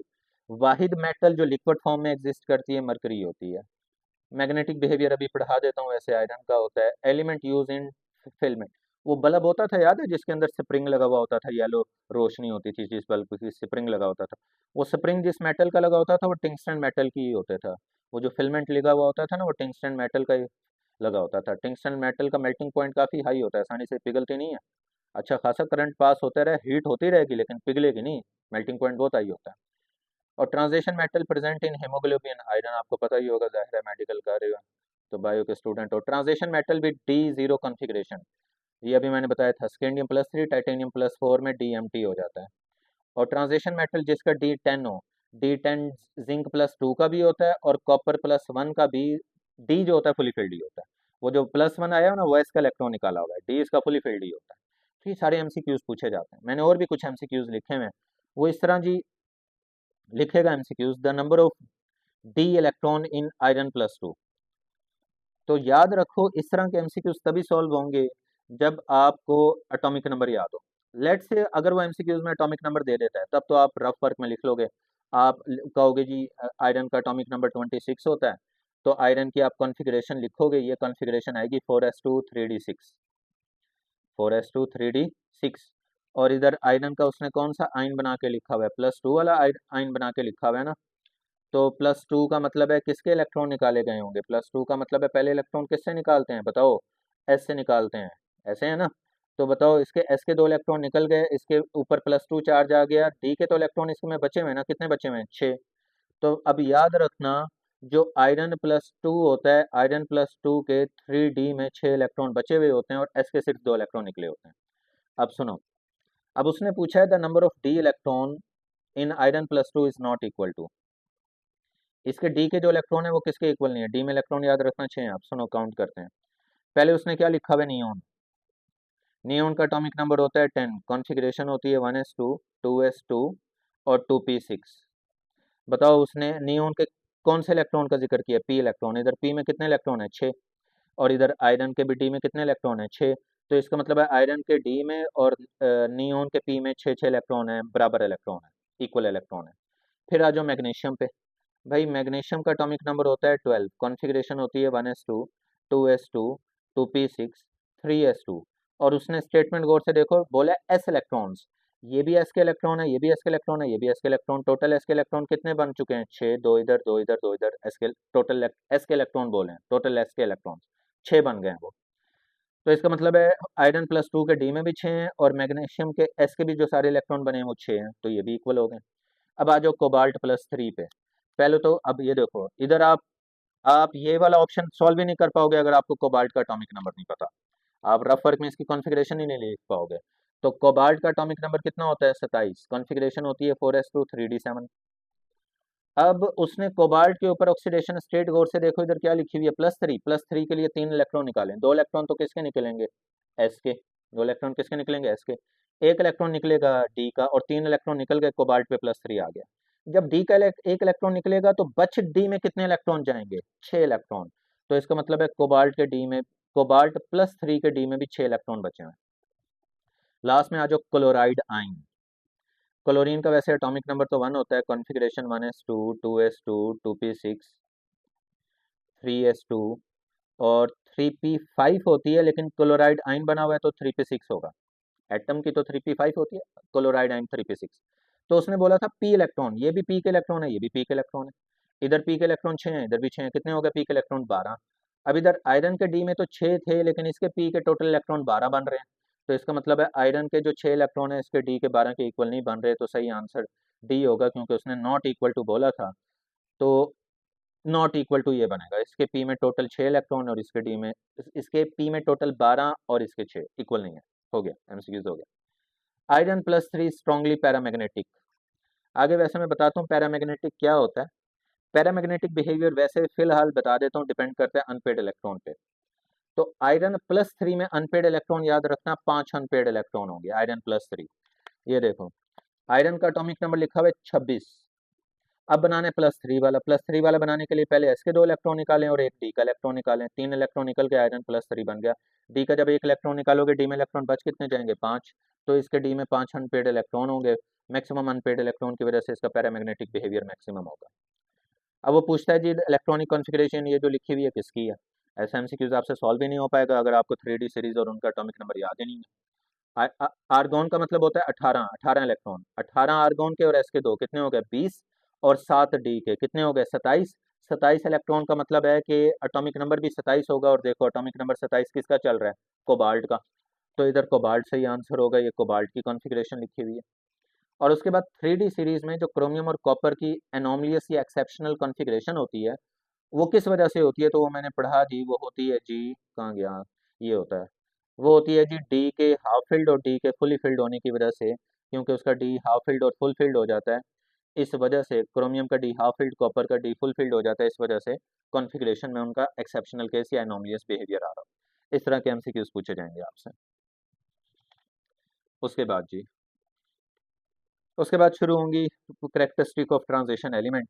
पहली करेक्टरिस्टिक होती है जी ट्रांजिशन एलिमेंट अच्छे कैटलिस्ट हैं, एमसीक्यूज में ऑप्शन लिखे होंगे क्यों अच्छे कैटलिस्ट हैं। तो सुने, अच्छे कैटलिस्ट ये इसलिए होते हैं क्योंकि इनकी वेरिएबल ऑक्सीडेशन स्टेट है, ये अब कॉम्प्लेक्स कंपाउंड बनाते हैं, ये लार्ज सरफेस एरिया प्रोवाइड करते हैं, और इनका लार्ज सरफेस एरिया किस फॉर्म में होता है, फाइनली डिवाइडेड। फाइनली डिवाइडेड भी कह सकते हैं, या फिर कह लें पाउडर फॉर्म में सरफेस एरिया बढ़ जाता है, मैंने आपको पढ़ाया भी था। कि जब किसी एलिमेंट को पाउडर फॉर्म में कन्वर्ट करते हो तो उसका सरफेस एरिया अच्छा खासा बढ़ जाता है, या फाइनली डिवाइडेड फॉर्म में। अक्सर केमिस्ट्री की बुक्स में आप कई जगहों पे देखते होगे iron as a catalyst finely divided फॉर्म में यूज हो रहा है। फाइनली डिवाइडेड मतलब सरफेस एरिया बढ़ गया। थोड़ी बहुत लॉजिक बता भी देता हूँ सरफेस एरिया कैसे बढ़ गया होगा। ये ट्रांजिशन मेटल होती हैं सॉलिड, इनकी सरफेस पे सारे रिएक्शन होते हैं। अंदर वाले आइटम तो रिएक्शन में पार्टिसिपेट नहीं कर सकते, सरफेस वाले कर सकते हैं। लेकिन अगर आप इसको तोड़ दो, तोड़ के दो छोटे हिस्सों में कन्वर्ट कर दो, तो जहाँ से तोड़ा है वो वाला भी एरिया भी तो एक्सपोज हो गया ना। अब उस जगह पे भी तो रिएक्शन हो सकता है। पहले तो सिर्फ इन जगहों पे रिएक्शन हो सकता था, लेकिन अब जहाँ से तोड़ा है उस जगह पे भी तो रिएक्शन हो सकता है। इसको फर्दर तोड़ दो, जहाँ से तोड़ोगे वो वाली जगह भी तो एक्सपोज हो जाएगी, वहाँ पे भी तो रिएक्शन अब हो सकता है। तो तोड़ते तोड़ते फाइनली डिवाइडेड या पाउडर फॉर्म में ले जाओ, तो अंदर का सारा सरफेस एरिया एक्सपोज हो जाएगा, सरफेस एरिया बढ़ गया, और ये फिर रेट ऑफ रिएक्शन भी बढ़ा देंगे। इसलिए बहुत अच्छे कैटलिस्ट हैं ये। और इनकी रीज़न होती है they have partially filled D orbital. अभी मैंने पढ़ा है पार्शियली डी ऑर्बिटल का फ़ायदा ये होता है कि वो इलेक्ट्रॉन के पेयर एक्सेप्ट भी कर सकता है, डोनेट भी कर सकता है, कॉम्प्लेक्स बनाने में हेल्प कर सकता है। तो ये भी इनके कैटलिस्ट होने की रीज़न है। और इनके जो इंटरमीडिएट्स होते हैं ना, उन इंटरमीडिएट की एक्टिवेशन एनर्जी कम होती है। एक होगा रिएक्टेंट, रिएक्टेंट में कन्वर्ट होना है, रिएक्टेंट ने कन्वर्ट होना होता है इंटरमीडिएट में। ग्राफ में रिएक्टेंट होगा, रिएक्टेंट ने जाके कन्वर्ट होना होगा इंटरमीडिएट में, और इंटरमीडिएट ने कन्वर्ट होना होता है प्रोडक्ट में। अब जो इंटरमीडिएट होता है ना, उसकी एक्टिवेशन एनर्जी कम होने की वजह से वो इंटरमीडिएट बड़ी जल्दी से प्रोडक्ट में कन्वर्ट हो जाता है। इंटरमीडिएट की एक्टिवेशन एनर्जी छोटी होने की वजह से, पीक छोटी होने की वजह से, वो इंटरमीडिएट बड़ी जल्दी किस में कन्वर्ट हो जाता है, प्रोडक्ट में। इस वजह से भी इन्हें अच्छे कैटलिस्ट बोलते हैं, क्योंकि अगर इनका इंटरमीडिएट बन भी जाए, ट्रांजिशन मेटल रिएक्टेंट से रिएक्ट करके इंटरमीडिएट बना भी दें, तो वो जल्दी से प्रोडक्ट में कन्वर्ट हो जाता है, इसलिए भी अच्छी कैटलिस्ट होते हैं। ये डिफरेंट बुक्स की मैंने एग्जांपल लिखी भी हुई हैं। ट्रांस आप ऑर्गेनिक केमिस्ट्री उठाओ ना, 90% कैटलिस्ट, 95% कैटलिस्ट ट्रांजिशन मेटल्स ही हैं। मेथनॉल की प्रिपरेशन में कैटलिस्ट यूज हो रहा होता है, जिंक और क्रोमियम का ऑक्साइड। डिकम्पोजिशन ऑफ हाइड्रोजन पर ऑक्साइड में मैग्नीज ऑक्साइड यूज हो रहा होता है। हाइड्रोजनेशन में निकल प्लाटिनियम प्लाटिनियम। अच्छी क्वालिटी का पॉलीथीन बनाना हो तो टाइटेनियम टेट्राक्लोराइड यूज हो रहा होता है। कॉन्टैक्ट प्रोसेस में प्लाटिनियम यूज हो रहा होता है, या वनेडियम पेंटाऑक्साइड। वनेडियम भी ट्रांजिशन मेटल है, टाइटेनियम भी, प्लाटिनियम भी, मैग्नीज भी, जिंक भी, क्रोमियम भी। हैबर प्रोसेस में आयरन को आप मोल्बिडेनियम के साथ यूज कर रहे हो तो ये भी ट्रांजिशन मेटल है। और अल्केन्स की कैटालिटिक ऑक्सीडेशन में कॉपर यूज होता है। और SHE पढ़ाया था आपको, स्टैंडर्ड हाइड्रोजन इलेक्ट्रोड, उसमें भी platinum as a catalyst, platinum wire दरमियान में लगी थी। तो ये बहुत अच्छे कैटलिस्ट होते हैं, बहुत सारी जगहों पे यूज होते हैं। ये सारे MCQs के ऑप्शन में होंगे, ठीक है। अच्छा, उसके बाद इनकी वेरिएबल ऑक्सीडेशन स्टेट होती है। क्यों होती है? क्योंकि इनके पास अनपेड इलेक्ट्रॉन ज़्यादा होते हैं। जितने ज़्यादा अनपेड इलेक्ट्रॉन होंगे उतनी ज़्यादा क्या होगी, ऑक्सीडेशन स्टेट होगी। अब अब ऑक्सीडेशन स्टेट ज़्यादा होने की ये भी मैंने नीचे रीजंस और भी लिखी हैं, ये रीजंस भी लिखी हैं। पहली रीज़न है, इनकी ऑक्सीडेशन स्टेट ज़्यादा तादाद में इसलिए बनती हैं क्योंकि इनका जो एस ऑर्बिट सब शेल होता है और जो डी सब शेल होता है, एस और डी सब शेल में एनर्जी गैप बड़ा कम होता है। एनर्जी गैप एस और डी में कम होने का फायदा ये होता है कि एस के इलेक्ट्रॉन भी बॉन्डिंग में पार्टिसिपेट कर लेते हैं, डी के भी, क्योंकि गैप बड़ा कम है। अगर गैप होता बहुत ज्यादा तो डी के इलेक्ट्रॉन तो बॉन्डिंग में चले जाते, फिर एस के ना जा रहे होते अगर गैप ज्यादा होता। लेकिन गैप कम होने की वजह से डी और एस दोनों के इलेक्ट्रॉन बॉन्डिंग में पार्टिसिपेट करते हैं, जिसकी वजह से वेरिएबल ऑक्सीडेशन स्टेट बनती है। उसके अलावा इनकी जो फिर ऑक्सीडेशन स्टेट्स भी बनती है ना, उन ऑक्सीडेशन स्टेट की स्टेबिलिटी भी तकरीबन मिलती जुलती होती है। फर्ज कर लो मैग्नीज की ऑक्सीडेशन स्टेट +1 से +7 तक है। अब वो +1 से +7 तक जो कुछ ऑक्सीडेशन स्टेट ऐसी भी हैं उसकी जिनकी स्टेबिलिटी मिलती जुलती है। स्टेबिलिटी मिलती जुलती हो ना तो आसानी से ऑक्सीडेशन स्टेट एक दूसरे में कन्वर्ट हो जाती है, और वेरिएबल ऑक्सीडेशन स्टेट फिर बन पा रही होती है। और इनकम्प्लीट डी सब शेल होने की वजह से, या partially filled D subshell होने की वजह से, ये अपने एस के इलेक्ट्रॉन्स भी निकाल के इन्वॉल्व करवाते हैं बॉन्डिंग में, डी के इलेक्ट्रॉन भी निकाल के बॉन्डिंग में इन्वॉल्व करवाते हैं। तो ये रीजंस होती हैं जिसकी वजह से वेरिएबल ऑक्सीडेशन स्टेट शो करते हैं। ये रीजन आपको सारी MCQs में याद रहे। ओके हो गया। उसके बाद आपको इनकी ऑक्सीडेशन स्टेट की स्टेबिलिटी की भी सेंस होनी चाहिए। तो सुने, जो शुरू वाले एलिमेंट मैंने पढ़ाए हैं ना 3D सीरीज के, स्कैंडियम से लेके मैग्नीज तक, उनकी हायर ऑक्सीडेशन स्टेट ज़्यादा स्टेबल है। बच्चा पूछता है सर क्यों? क्योंकि शुरू में अनपेड इलेक्ट्रॉन बढ़ रहे होते हैं। जब अनपेड इलेक्ट्रॉन बढ़ रहे होते हैं ना, वो अनपेड इलेक्ट्रॉन इजीली लूज भी हो जाते हैं, और इजीली लूज होने की वजह से ऑक्सीडेशन स्टेट भी बड़ी वाली बन जाती हैं, हायर ऑक्सीडेशन स्टेट बन जाती हैं। तो इनकी हायर ऑक्सीडेशन स्टेट स्टेबल बन रही होती हैं, क्योंकि अनपेड इलेक्ट्रॉन मौजूद होते हैं, वो सारी अनपेड इलेक्ट्रॉन निकल सकते हैं। जितने ज़्यादा अनपेड इलेक्ट्रॉन निकलेंगे उतनी हाई ऑक्सीडेशन स्टेट बनेगी, और उतना ही ज़्यादा वो स्टेबल आयन होगा। लेकिन आयरन से जिंक तक अनपेड इलेक्ट्रॉन कम होने लग गए, पेड होने लग गए। अब वो पेड इलेक्ट्रॉन स्टेबल हैं, वो पेड इलेक्ट्रॉन निकलना नहीं चाह रहे, ठीक है। तो पेड इलेक्ट्रॉन अगर नहीं निकलना चाह रहे, सिर्फ कौन से इलेक्ट्रॉन निकाल पाओगे? अनपेड। फिर वो अनपेड इलेक्ट्रॉन कम इनमें बचे हुए होते हैं, वो अनपेड इलेक्ट्रॉन निकालोगे तो इनकी छोटी वाली ऑक्सीडेशन स्टेट्स ही होंगी और इनकी छोटी वाली फिर स्टेबल है ऑक्सीडेशन स्टेट। ये देखो ना गौर से, अब ये देखो, जिंक है, जिंक के पास जी आपके पास, बल्कि कॉपर में आ जाओ, कॉपर का एक इलेक्ट्रॉन निकल गया। अब एक इलेक्ट्रॉन निकलने के बाद पीछे डी में तो सारे इलेक्ट्रॉन पेयर्ड है ना, तो वो तो पेयर्ड रहने को ही प्रेफर करेंगे। तो इसका डी का एक ही इलेक्ट्रॉन निकलेगा, +1 ही ऑक्सीडेशन स्टेट बनेगी, +1 में ये रहने को प्रेफर करेगा। तो इसका मतलब है ये छोटी वाली ऑक्सीडेशन स्टेट में रहने को प्रेफर करेगा। इसी तरह निकल देखो, निकल के डी के ये 2 अनपेड इलेक्ट्रॉन निकल गए, लेट से 2 इलेक्ट्रॉन निकलने के बाद ये पीछे वाले तो पेयर्ड हैं, ये निकलना आमतौर पर नहीं चाह रहे होते। अनपेड तो चलो फिर भी हम किसी सेंस में बोल दें निकल गए। तो पेड इलेक्ट्रॉन चूंकि स्टेबल होते हैं, निकलने नहीं चाह रहे होते, सिर्फ अनपेड इलेक्ट्रॉन निकलते हैं और अनपेड इलेक्ट्रॉन इनके कम होते हैं, तो ऑक्सीडेशन स्टेट भी कम या छोटी बनती है। तो ये छोटी ऑक्सीडेशन स्टेट में ही स्टेबल रहने को प्रेफर कर रहे होते हैं, लेकिन ऊपर वाले बड़ी ऑक्सीडेशन स्टेट में रहने को प्रेफर कर रहे होते हैं, क्योंकि अनपेड इलेक्ट्रॉन ज़्यादा हैं, बड़ी ऑक्सीडेशन स्टेट बन जाती हैं उसके बाद। अब जी, अब आपने याद रखना है जी, एक रूल है, मैं इधर ट्रांजिशन में भी पढ़ाता हूँ और पढ़ाता हूँ जी एफ और डी ब्लॉक्स में, एफ और पी ब्लॉक में भी। Fajans rule. कौन सा रूल? फज्जान रूल होता है जी, charge over area directly proportional होता है charge density. Charge density directly proportional होती है polarising power. Polarising power directly proportional होती है पोलराइजेबिलिटी ऑफ एनाइन। पोलराइजेबिलिटी जो होती है वो डायरेक्टली प्रोपोर्शनल होती है कोवलेंट करैक्टर के। डायरेक्टली प्रोपोर्शनल किसके होती है? कोवलेंट करैक्टर के। और ये इन्वर्सली प्रोपोर्शनल होती है आयोनिक करैक्टर के। इन्वर्सली प्रोपोर्शनल होती है आयोनिक करैक्टर के। तो अब मेरी बात गौर से सुनना और समझना। कोवलेंट करैक्टर जो होता है ना, वो ऑक्सीडेशन स्टेट के डायरेक्टली होता है। बच्चा पूछता है सर क्यों? तो मेरी बात आप सुनो, एक एग्जांपल मैं अप्लाई करता हूँ। मैंने बोला covalent character directly oxidation state का, सुनो।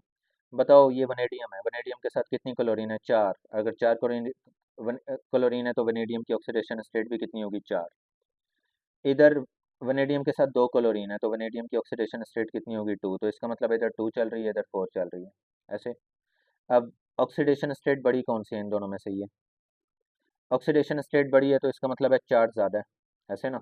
चार्ज ज़्यादा है तो चार्ज डेंसिटी ज़्यादा होगी, चार्ज डेंसिटी ज़्यादा तो पोलराइजिंग पावर ज़्यादा, पोलराइजिंग पावर ज़्यादा तो पोलराइजेबिलिटी ज़्यादा, और पोलराइजेबिलिटी ज़्यादा तो कोवलेंट करैक्टर ज़्यादा। तो इसका मतलब है VCl4 वनेडियम टेट्राक्लोराइड में कोवलेंट करैक्टर ज़्यादा है। तो इन सिंपल, जिसमें ऑक्सीडेशन नंबर आपको बड़ा दिखाई देना, आपने कहना है उस कंपाउंड का कोवलेंट करैक्टर ज़्यादा है, उस कंपाउंड का कोवलेंट करैक्टर। और कोवलेंट कंपाउंड वाले याद रखना पानी में डिजोल्व कम होते हैं। जो कोवलेंट कंपाउंड होते हैं वो पानी में डिजोल्व क्या होते हैं? कम होते हैं, याद रखनी है बात। तो इसका मतलब है VCl4 की पानी में सॉलिबिलिटी कम है। अब आ जाओ VCl2 पे। VCl2 की ऑक्सीडेशन स्टेट क्या है? कम। ऑक्सीडेशन स्टेट मतलब चार्ज कम है तो चार्ज डेंसिटी कम, पोलराइजिंग पावर कम, पोलराइजेबिलिटी ये एनाइन में कम करवाएगा, अपने साथ जुड़े हुए एनाइन में पोलराइजेबिलिटी कम करवाएगा, तो कोवलेंट करैक्टर भी कम। तो इसका मतलब है ऑक्सीडेशन स्टेट जहाँ पे कम लिखी हो, जैसे कि इधर +2 है, तो कोवलेंट करैक्टर भी कम होता है। अगर इसमें कोवलेंट करैक्टर कम है तो फिर ज़्यादा कौन सा करैक्टर होगा? आप कहोगे सर जी आयोनिक करैक्टर ज़्यादा होगा। तो फिर याद रखना, जिसमें आयोनिक करैक्टर ज़्यादा उसकी पानी में सॉलिबिलिटी ज़्यादा होती है। आयोनिक करैक्टर वाले कंपाउंड पानी में सॉलेबल होते हैं आसानी से, कोवलेंट करैक्टर वाले आसानी से पानी में सॉलेबल नहीं होते, नहीं होना चाह रहे होते। ये बात भी जहन में याद रखनी है।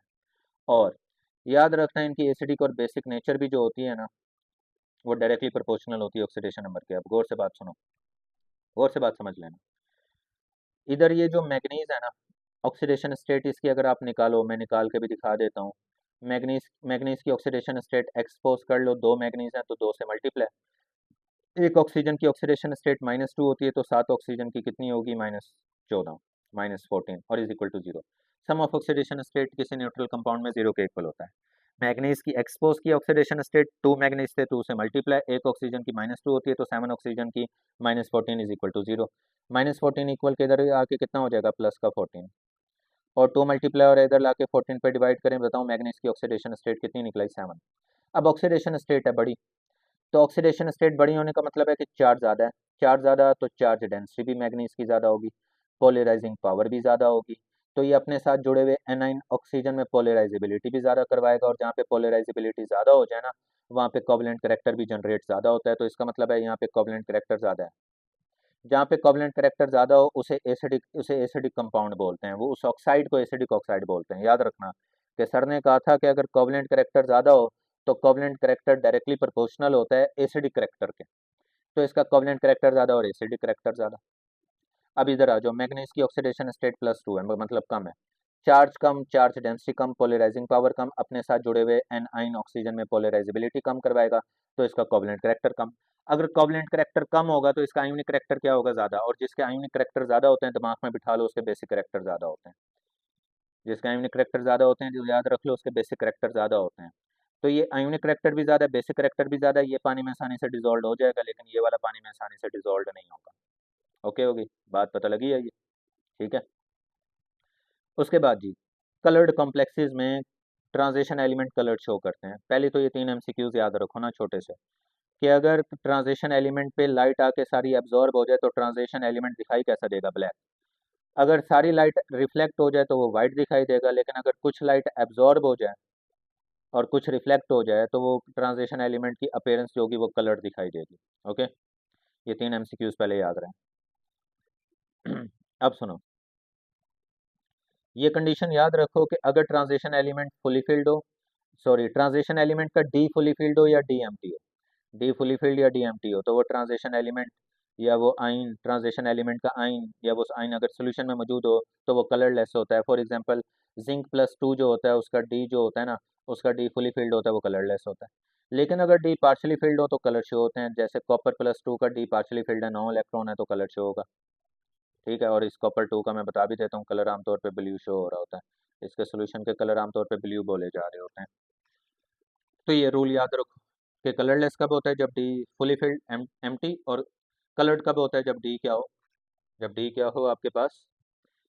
पार्शल इनकम्प्लीट हो या पार्शली फिल्ड हो। उसके बाद डी डी स्प्लिटिंग का आपको कंसेप्ट पता होना चाहिए। सुने, ट्रांजिशन मेटल के पास 5 डी ऑर्बिटल होते हैं। Orbital, D subshell, D subshell के 5 ऑर्बिटल होते हैं, D X Y, D Y Z, D X Z, D X square minus Y Z, D Z square. अब इन 5 में से अगर किसी एक में इलेक्ट्रॉन भी मौजूद है, ये इलेक्ट्रॉन दिख रहा है आपको, एक इलेक्ट्रॉन मौजूद है, और इस ट्रांजिशन मेटल के करीब आ रहा है लिगेंड। इसके करीब कौन आ रहा है? लिगेंड। तो याद रखना लिगेंड के पास भी इलेक्ट्रॉन के लोन पेयर्स होते हैं। तो लिगेंड के जो इलेक्ट्रॉन होते हैं ना, वो इस ट्रांजिशन मेटल के इलेक्ट्रॉन को रिपेल करते हैं। लिगेंड के इलेक्ट्रॉन इस ट्रांजिशन मेटल के इलेक्ट्रॉन को रिपेल करते हैं। और जहाँ पे रिपल्शंस बढ़ रही हो, आपको मैंने कई दफ़ा बढ़ाया, जहाँ पे रिपल्शंस बढ़ रही हो वहाँ पे इनस्टेबिलिटी भी बढ़ती है, और इनस्टेबिलिटी बढ़े तो इन पांचों को मौका मिल जाता है स्प्लिट होने का, टूटने का, और उस इनस्टेबिलिटी के दौरान ये पांचों डी ऑर्बिटल टूट के 2 सेट्स में कन्वर्ट हो जाते हैं। 2 सेट्स में एक 3 वाला सेट होता है जिसे T2G बोलते हैं, T2G हमेशा 3 वाला सेट होता है, और जो 2 वाला सेट टूट के अलग हुआ हुआ होता है, स्प्लिट होके, उसे EG बोलते हैं, EG। तो अगर ट्रांजिशन मेटल ने भी अप्रोच नहीं की, सॉरी लिगेंड ने अगर ट्रांजिशन मेटल को अप्रोच नहीं किया, तो ये पांचों डीजनरेट होंगे, इन पांचों की एनर्जी सेम होगी। लेकिन अगर लिगेंड इनको अप्रोच करे तो लिगेंड के इलेक्ट्रॉन और इनके इलेक्ट्रॉन के रिपल्शन की वजह से इनस्टेबिलिटी बढ़ती है, और ये पांचों स्प्लिट होके 2 एनर्जी लेवल में कन्वर्ट हो जाते हैं, 2 सेट्स में कन्वर्ट हो जाते हैं। जिन 2 सेट में अगर जहाँ पे आपको 3 वाला दिखे उसे T2G बोलना है, जहाँ पे 2 वाला दिखे उसे EG बोलना है। ओके हो गया। अब सुनो, स्प्लिटिंग भी फिर 2 तरह की होती है, ऑक्टाहेड्रल स्प्लिटिंग भी होती है और टेट्राहेड्रल स्प्लिटिंग भी होती है। अब गौर से बात सुनना मेरी, गौर से सुनना। याद रखें कि ये जो होते हैं ना, D X square minus Y square और डी जी स्क्र, ये दोनों ऑर्बिटल माने जाते हैं कि अलोंग द एक्सिस एग्जिस्ट करते हैं। अलोंग द एक्सिस का मतलब है कि जब आप D X square Y square को ड्रा करोगे तो ये अलोंग द एक्सिस ड्रा होगा, इनके एक्सिस के लाइन के ऊपर आ रहे होंगे ऑर्बिटल्स, ये एक्सिस के लाइन के ऊपर इस तरीके से आएगा। लेकिन जब डी जी स्क्र ड्रा करोगे वो भी एक्सिस के लाइन के ऊपर ही आ रहा होगा, इस तरह एक्सिस के लाइन के ऊपर ही। तो इसका मतलब है कि जो D X square minus Y square होता है और डी जी स्क्र होता है, उनके ऑर्बिटल एक्सिस के लाइन के ऊपर होते हैं। और जो ऑक्टाहेड्रल होता है ना, वो ऑक्टाहेड्रल ऐसा होता है, ये ऑक्टाहेड्रल शेप ऐसे बनी हुई दिखाई देती है ऐसे। तो ऑक्टाहेड्रल में भी 3 लाइंस खींची हुई होती हैं, और वो तीनों लाइंस एक्सिस की लाइन के ऊपर होती हैं, एक्स एक्सिस, वाई एक्सिस और जी एक्सिस के ऊपर होती हैं तीनों लाइंस। याद रखो जब भी ऑक्टाहेड्रल बनाना हो ना, तो हकीकत में तीन ही मौजूद होते हैं, दो इस तरह होते हैं और तीसरा यूं मौजूद होता है, तीन लाइंस होती हैं। तीन लाइंस की वजह से हमेशा ऑक्टाहेड्रल बनता है। ऑक्टाहेड्रल में याद रखना लाइंस तीन होती हैं, कॉर्नर कितने होते हैं? छः। एक, नीचे वाला दो, राइट वाला तीन, लेफ्ट वाला चार, पाँच और छः, कॉर्नर छः होते हैं। लाइंस तीन होती हैं और फेस, एक इधर फेस ऊपर बनेगा, दूसरा फेस इधर बनता है, तीसरा इधर बनता है, चौथा इधर। ऊपर चार फेस बनते हैं, इसी तरह नीचे भी चार फेस, पहला ऊपर, दूसरा ऊपर, तीसरा ऊपर, चौथा। ऊपर भी चार, नीचे भी चार फेस, आठ फेस, इस वजह से इसे ऑक्टाहेड्रल। ऑक्टाहेड्रल में आप याद रहे कि तीन लाइंस होती हैं, छह कॉर्नर्स होते हैं और आठ फेस होते हैं। आठ फेस की वजह से इसे ऑक्टाहेड्रल मतलब आठ फेस वाला बोलते हैं। अब इसकी जो तीन लाइन होती है ना, वो एक्सिस की लाइन के ऊपर होती हैं, और D X square minus Y square और डी स्केयर जी स्केयर भी एक्सिस की लाइन के ऊपर होते हैं। तो फिर होता ये है कि इन दोनों में D X square minus Y square D Z square, ये दोनों, और ये जो ऑक्टाहेड्रल के ये जो छह कॉर्नर्स हैं, इन छह कॉर्नर्स पे लिगेंड्स होंगे। इन छह कॉर्नर्स पे क्या मौजूद होंगे? लिगेंड्स। उन लिगेंड्स में और इन दोनों में रिपल्शन ज्यादा होती है। दोबारा सुनो कैसे ज्यादा होती है। ये एक्सिस की लाइन के ऊपर है, इनके इलेक्ट्रॉन भी एक्सिस की लाइन के ऊपर मौजूद होंगे, D X square minus Y square और डी जी स्क्वायर, इन दोनों के इलेक्ट्रॉन एक्सिस की लाइन के ऊपर मौजूद होंगे। ऑक्टाहेड्रल में लिगेंड्स भी जो मौजूद होते हैं वो एक्सिस की लाइन के ऊपर ही मौजूद होते हैं। तो लिगेंड्स और इन दो डी के इलेक्ट्रॉन में रिपल्शन क्या होती है? ज्यादा। तो इनकी एनर्जी जो होती है वो ज्यादा होती है। तो ऑक्टाहेड्रल में आपको इन दोनों की एनर्जी ज्यादा लिखी हुई दिखाई दे रही होगी और इन वाले तीनों की एनर्जी कम लिखी हुई दिखाई दे रही होती है ऑक्टाहेड्रल में। तो ये दो जो होते हैं ऊपर लिखे हुए होते हैं, ये तीन जो होते हैं नीचे लिखे हुए होते हैं जब स्प्लिटिंग होती है ऑक्टाहेड्रल में। और चेंज ऑफ एनर्जी याद रखना, फिर इन दोनों में एनर्जी का डिफरेंस एग्जिस्ट करता है, जिसको रिप्रेजेंट करते हैं डेल्टा ई से। और वो एनर्जी का डिफरेंस निकालने का फार्मूला होता है ई जी की एनर्जी, मतलब इन दो की एनर्जी, हायर वालों की एनर्जी, माइनस कर दें लोअर वाले कौन है? T to ji. ओके हो गया। अब अगर इधर बात थोड़ी कंफ्यूज है, इधर और भी समझ आएगी। टेट्राहेड्रल में देखें ना, तो टेट्राहेड्रल जो होता है ना, टेट्राहेड्रल कभी एक्सिस की लाइन के ऊपर नहीं होता। टेट्राहेड्रल ऐसे होता है, ये टेट्राहेड्रल शेप होती है, और टेट्राहेड्रल कभी एक्सिस की लाइन के ऊपर नहीं होती। और जो D X Y, D Y Z और डी एक्स जी होता है, ये भी तीनों एक्सिस के लाइन के पे ऊपर नहीं होते, बिटवीन एक्सिस होते हैं। तो इसका मतलब है ये तीन ऑर्बिटल बिटवीन एक्सिस होते हैं, तो इनके इलेक्ट्रॉन भी तो बिटवीन एक्सिस होंगे इन तीनों के। और ऑक्टाहेड्रल जो जब शेप बनती है, ऑक्टाहेड्रल जब शेप बनती है, तो उसमें जो लिगेंड्स मौजूद होते हैं कॉर्नर्स पे, वो लिगेंड्स भी एक्सिस की लाइन के ऊपर नहीं होते, बिटवीन एक्सिस होते हैं। तो इसका मतलब है ये तीनों भी बिटवीन एक्सिस हैं। ऑक्टाहेड्रल के जो लिगेंड होते हैं वो भी बिटवीन एक्सिस हैं। तो इन तीनों के इलेक्ट्रॉन और ऑक्टाहेड्रल के लिगेंड्स के इलेक्ट्रॉन में रिपल्शन ज्यादा होंगी, ये भी बिटवीन एक्सिस तीनों। और टेट्राहेड्रल के जो लिगेंड्स हो गए, मैं सॉरी गलती से ऑक्टाहेड्रल बोल गया शायद, टेट्राहेड्रल के जो चारों लिगेंड्स हो गए वो भी बिटवीन एक्सिस, ये भी बिटवीन एक्सिस, ये भी बिटवीन एक्सिस। तो इनमें रिपल्शंस क्या होंगी? ज्यादा। इनमें रिपल्शन ज्यादा होने की वजह से इनकी एनर्जी क्या होगी? ज्यादा। तो जब भी टेट्राहेड्रल बनाया जाता है ना, तो उसमें टी टू वाले जो होते हैं, टी टू जी वाले, वो तीनों ऊपर लिखे होते हैं और ई जी वाले नीचे लिखे होते हैं। टी टू जी वाले ऊपर लिखे होते हैं, उनकी एनर्जी ज़्यादा होती है, और ई जी वाले नीचे लिखे होते हैं। अगर टी टू जी वाले ऊपर हैं तो उसको पहले लिखोगे, और ई जी वाले नीचे हैं उसको बाद में लिख के माइनस करोगे, तो डेल्टा ई का आंसर निकलेगा। ई जी का मतलब होता है डबली ग्रेड, टी टू जी का मतलब होता है ट्रिपली ग्रेड। ट्रिपली, ये ग्रेड जो है जर्मन वर्ड है जिसका मतलब होता है डी जनरेट। ये टी टू जी का मतलब है ट्रिपली डी जनरेट, ट्रिपली। और ये ई जी का मतलब है डबली डी जनरेट। ये दो डी जनरेट है और ये तीन डी जनरेट का मतलब जिनकी एनर्जी सेम है। उसके बाद डी डी ट्रांजिशन होती है।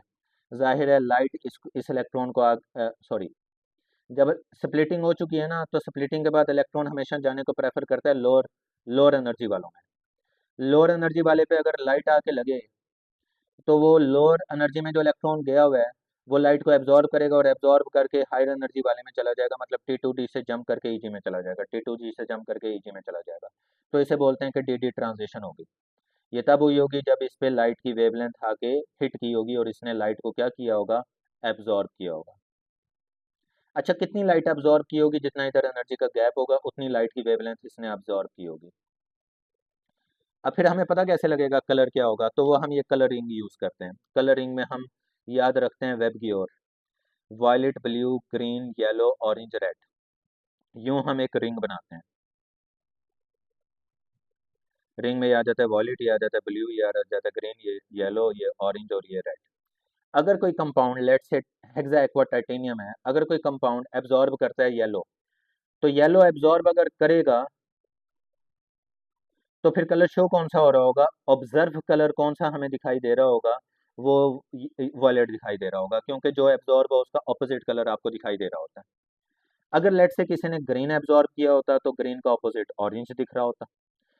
ठीक, ग्रीन ग्रीन का ऑपोजिट जो बनेगा, सॉरी ग्रीन का ऑपोजिट बनेगा रेड, वो रेड शो कर रहा होगा। अगर कोई ब्लू एब्जॉर्ब कर ले तो ब्लू का ऑपोजिट क्या होता है, ऑरेंज, वो शो रहा होगा। तो इस कलर रिंग को आप यूज करते हो एमसीक्यूज के आंसर बताने के लिए। उम्मीद है पता लग गया होगा कि अगर इसने येलो को एब्जॉर्ब किया था, येलो को एब्जॉर्ब किया है, तो शो येलो का ऑपोजिट होगा, हमेशा जो एब्जॉर्ब है उसका ऑपोजिट, मतलब वॉयलेट जो होगा ऑब्जर्व होगा या दिखाई देगा या लुक्स लाइक होगा। उसके बाद याद रखना है कि वॉयलेट की वेवलेंथ जो होती है सबसे छोटी होती है और रेड की वेवलेंथ सबसे बड़ी होती है। और वेवलेंथ और एनर्जी का ऑर्डर भी याद रखना। याद रखना जिसकी वेवलेंथ मैंने सबसे छोटी बोली है ना, जो कि वॉलेट था, उसकी एनर्जी सबसे ज़्यादा होगी। एमसीक्यूज में पूछा जाए कि किस कलर की एनर्जी ज़्यादा होती है, वॉलेट की ज़्यादा होती है। और जिसकी वेवलेंथ सबसे बड़ी हो चुकी हो, जिसकी वेवलेंथ सबसे बड़ी हो चुकी है उसकी एनर्जी सबसे कम होती है, तो याद रखना रेड की एनर्जी कम होती है। रेड की वेवलेंथ तभी एब्जॉर्ब होती है जब इधर एनर्जी का गैप बहुत छोटा हो, ये डी डी स्प्लिटिंग में एनर्जी का गैप बहुत छोटा हो ना, तभी रेड की एनर्जी एब्जॉर्ब होती है। क्योंकि अगर एनर्जी का गैप छोटा है तो रेड की एनर्जी भी तो कम है, तो रेड की एनर्जी कम एब्जॉर्ब होगी। अगर रेड एब्जॉर्ब हुआ है तो सोच के देखो, अगर रेड एब्जॉर्ब हुआ होगा तो कलर शो कौन सा हो रहा होगा, एलिमेंट कैसा दिख रहा होगा, ग्रीन। ओके। उसके बाद लिगेंड्स का इफेक्ट भी पता होना चाहिए। कुछ होते हैं स्ट्रॉन्ग फील्ड लिगेंड्स और कुछ होते हैं वीक फील्ड। ये मैंने स्ट्रॉन्ग फील्ड से वीक लिगेंड का इफेक्ट ऑर्डर लिखा हुआ है। याद रखो, अगर किसी ट्रांजिशन मेटल के इधर करीब, इधर ट्रांजिशन मेटल के करीब कोई आ रहा हो स्ट्रॉन्ग फील्ड लिगेंड, जैसे cyano, carbon mono, nitro, ethylene, diamine, ammonia, water, oxalate, कोई स्ट्रॉन्ग फील्ड लिगेंड आ रहा हो इधर ट्रांजिशन मेटल के करीब, और ट्रांजिशन मेटल की डी डी स्प्लिटिंग हो जाए, तो एनर्जी का गैप बहुत बड़ा होता है। एनर्जी का गैप अगर इधर फिर बड़ा आ जाए, एनर्जी का लार्ज गैप आ जाए, तो लार्ज एनर्जी वाले कलर एब्जॉर्ब होते हैं, और लार्ज एनर्जी वाले कलर ये शुरू में लिखे हुए हैं।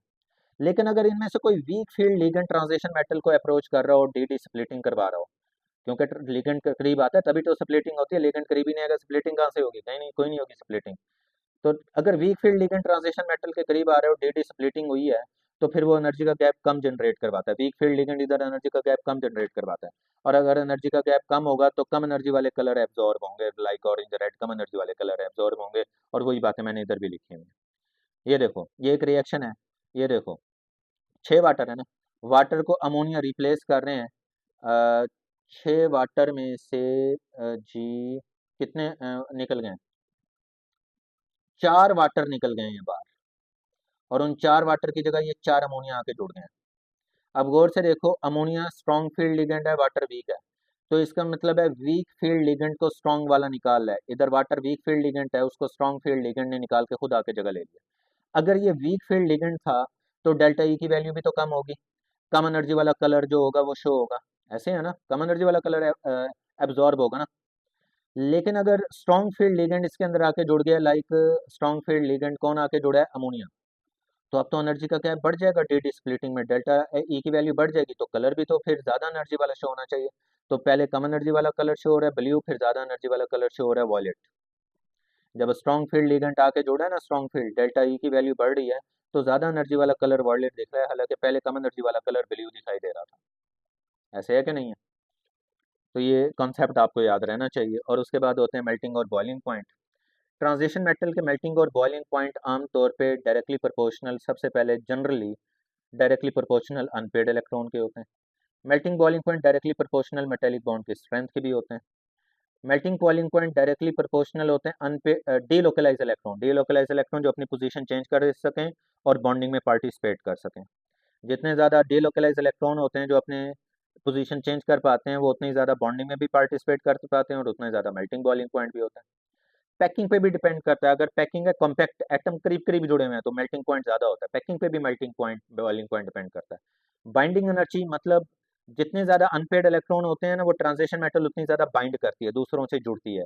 जितनी ज़्यादा जुड़ती है उतनी ज़्यादा उसकी बाइंडिंग एनर्जी भी होती है। जितनी ज़्यादा बाइंडिंग एनर्जी हो तो उतने ज़्यादा मेल्टिंग पॉइंट होते हैं।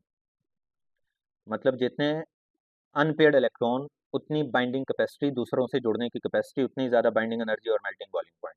तो ये एमसीक्यूज में मेल्टिंग बॉइलिंग पॉइंट के फैक्टर लिखे हुए आ रहे होते हैं, ये सारे डायरेक्टली के रिलेशन आपको याद रहने चाहिए, ठीक है। और याद रखो ट्रांजिशन मेटल अपने एस के इलेक्ट्रॉन भी बॉन्डिंग में पार्टिसिपेट करवा सकते हैं और डी के इलेक्ट्रॉन भी।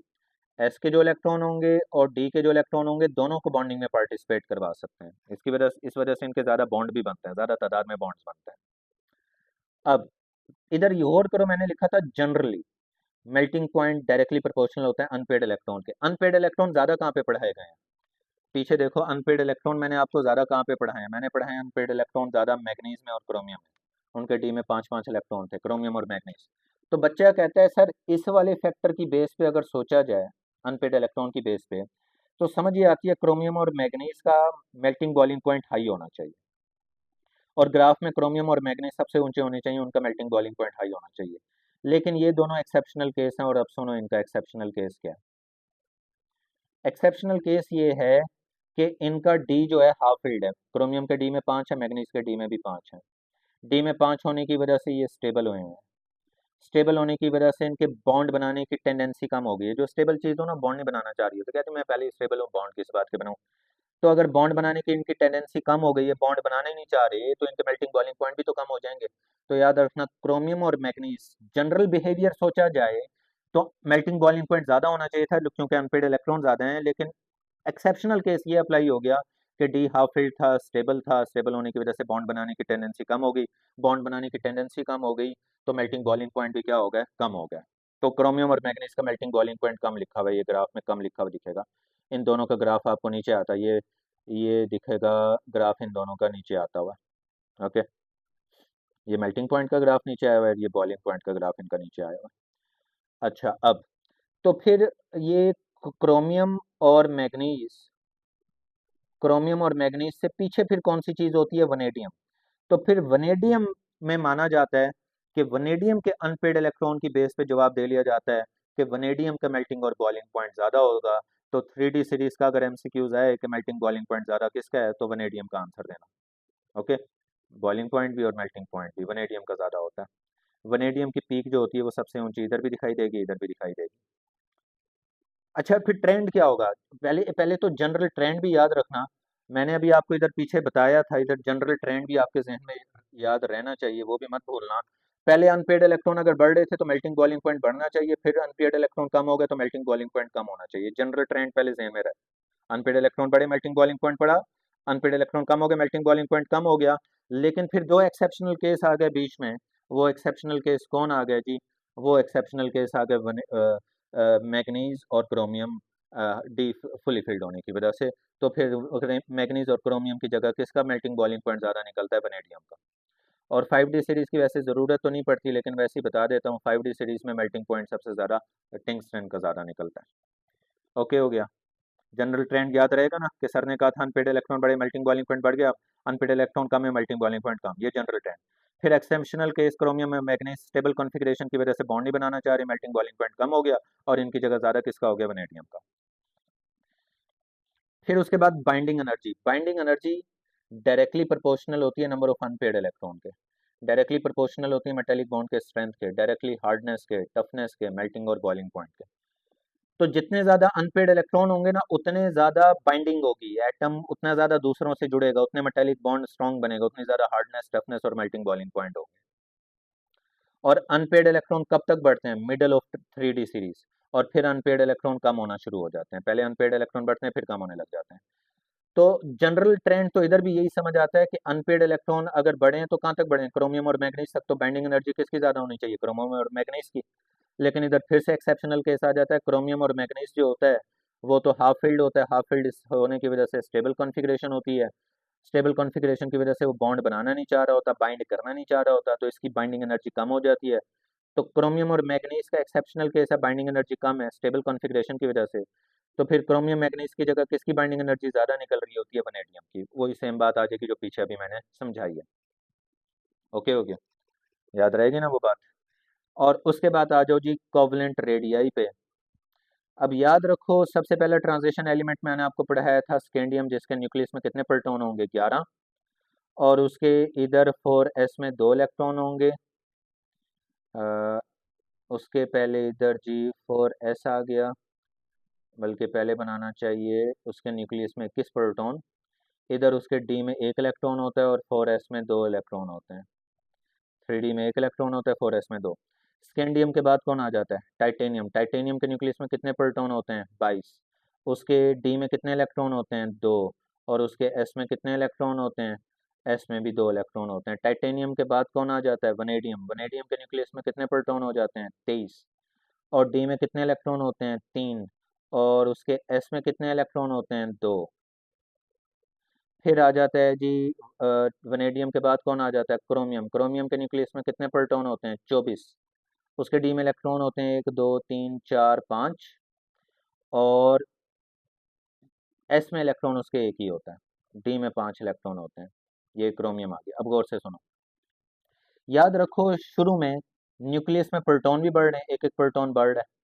प्रोटॉन 21 22 23 24 प्रोटॉन भी बढ़ रहे हैं, और डी में इलेक्ट्रॉन भी बढ़ रहे हैं। डी में 1 इलेक्ट्रॉन था, डी में 2 थे, डी में 3 थे, डी में 5 हो गए। लेकिन याद रखो डी जो इनर इस वक्त आपको दिखाई दे रहा है, इनर सब शेल आपको डी दिखाई दे रहा है, डी ने वो करना है शील्डिंग इफेक्ट। इस डी ने क्या करना है? Shielding effect. किसको शील्ड करना है? 4s के इलेक्ट्रॉन को। तो डी का शील्डिंग इफेक्ट तब तक ऑपरेट नहीं करता जब तक डी हाफ फील्ड से ऊपर ना हो जाए।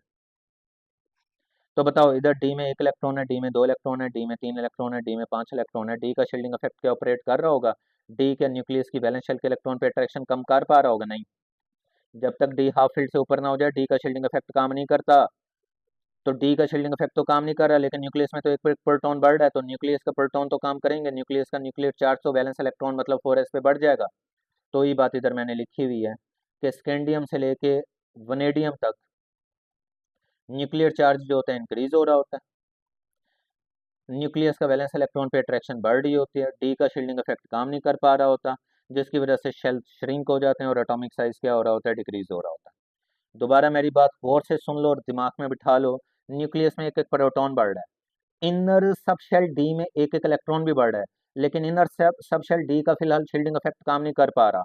तो न्यूक्लियस के प्रोटॉन काम कर रहे हैं और वो 4s को अपनी तरफ श्रिंक कर रहे हैं, अट्रैक्ट कर रहे हैं और एटॉमिक साइज को डिक्रीज कर रहे हैं। उसके बाद क्रोमियम से लेके निकल तक, क्रोमियम से लेके निकल तक डी के इलेक्ट्रॉन का जो शील्डिंग इफेक्ट होता है वो तकरीबन कांस्टेंट रहता है। डी के इलेक्ट्रॉन का शील्डिंग इफेक्ट तकरीबन क्या रहता है? कांस्टेंट। कांस्टेंट रहने की वजह से जो एटॉमिक रेडियस होता है वो भी ऑलमोस्ट कांस्टेंट चल रहा होता है। इधर शील्डिंग इफेक्ट कम था, तो न्यूक्लियस की वैलेंस शेल पे अट्रैक्शन क्या हो गई? ज्यादा, और शेल श्रिंक कर गए। इधर शील्डिंग इफेक्ट कांस्टेंट रह रहा है, तो एटॉमिक साइज भी ऑलमोस्ट कांस्टेंट रहता है क्रोमियम से निकल तक। और उसके बाद कॉपर से जिंक में जब आओ ना, तो अब डी में इलेक्ट्रॉन काफी बढ़ चुके होंगे। क्रोमियम के बाद आ चुका होगा मैग्नीज, न्यूक्लियस में 26 इलेक्ट्रॉन, नहीं 25, मैग्नीज में 25 होंगे। उसके बाद आ जाएगा आयरन, न्यूक्लियस में 26 इलेक्ट्रॉन। उसके बाद आ जाएगा निकल, 27 कोबाल्ट आएगा 27 इलेक्ट्रॉन। उसके बाद आएगा निकल, 28 इलेक्ट्रॉन्स। अब आ जाओ जी कॉपर पे और जिंक पे, अब उनके डी में इलेक्ट्रॉन काफी बढ़ चुके हैं, हाफ से ऊपर हो चुके हैं। तो अब डी का शील्डिंग इफेक्ट ऑपरेट करना शुरू कर देगा और न्यूक्लियस की अट्रैक्शन को एस पे वो क्या कर देगा? कम कर देगा। अब डी का शील्डिंग इफेक्ट काम करेगा, न्यूक्लियस की वैलेंस शेल पे अट्रैक्शन कम कर देगा, तो वैलेंस शेल क्या हो जाएंगे? एक्सपेंड, और एटॉमिक साइज क्या हो जाएगा? इंक्रीज हो जाएगा। तो शुरू में एटॉमिक साइज होगा डिक्रीज, क्योंकि डी का शील्डिंग इफेक्ट काम नहीं किया। फिर डी का शील्डिंग इफेक्ट कांस्टेंट रहा, तो एटॉमिक साइज भी कांस्टेंट रहा। फिर डी का शील्डिंग इफेक्ट बढ़ रहा है, तो एटॉमिक साइज भी क्या हो रहा है? बढ़ रहा है। ये ट्रेंड चल रहा होता है।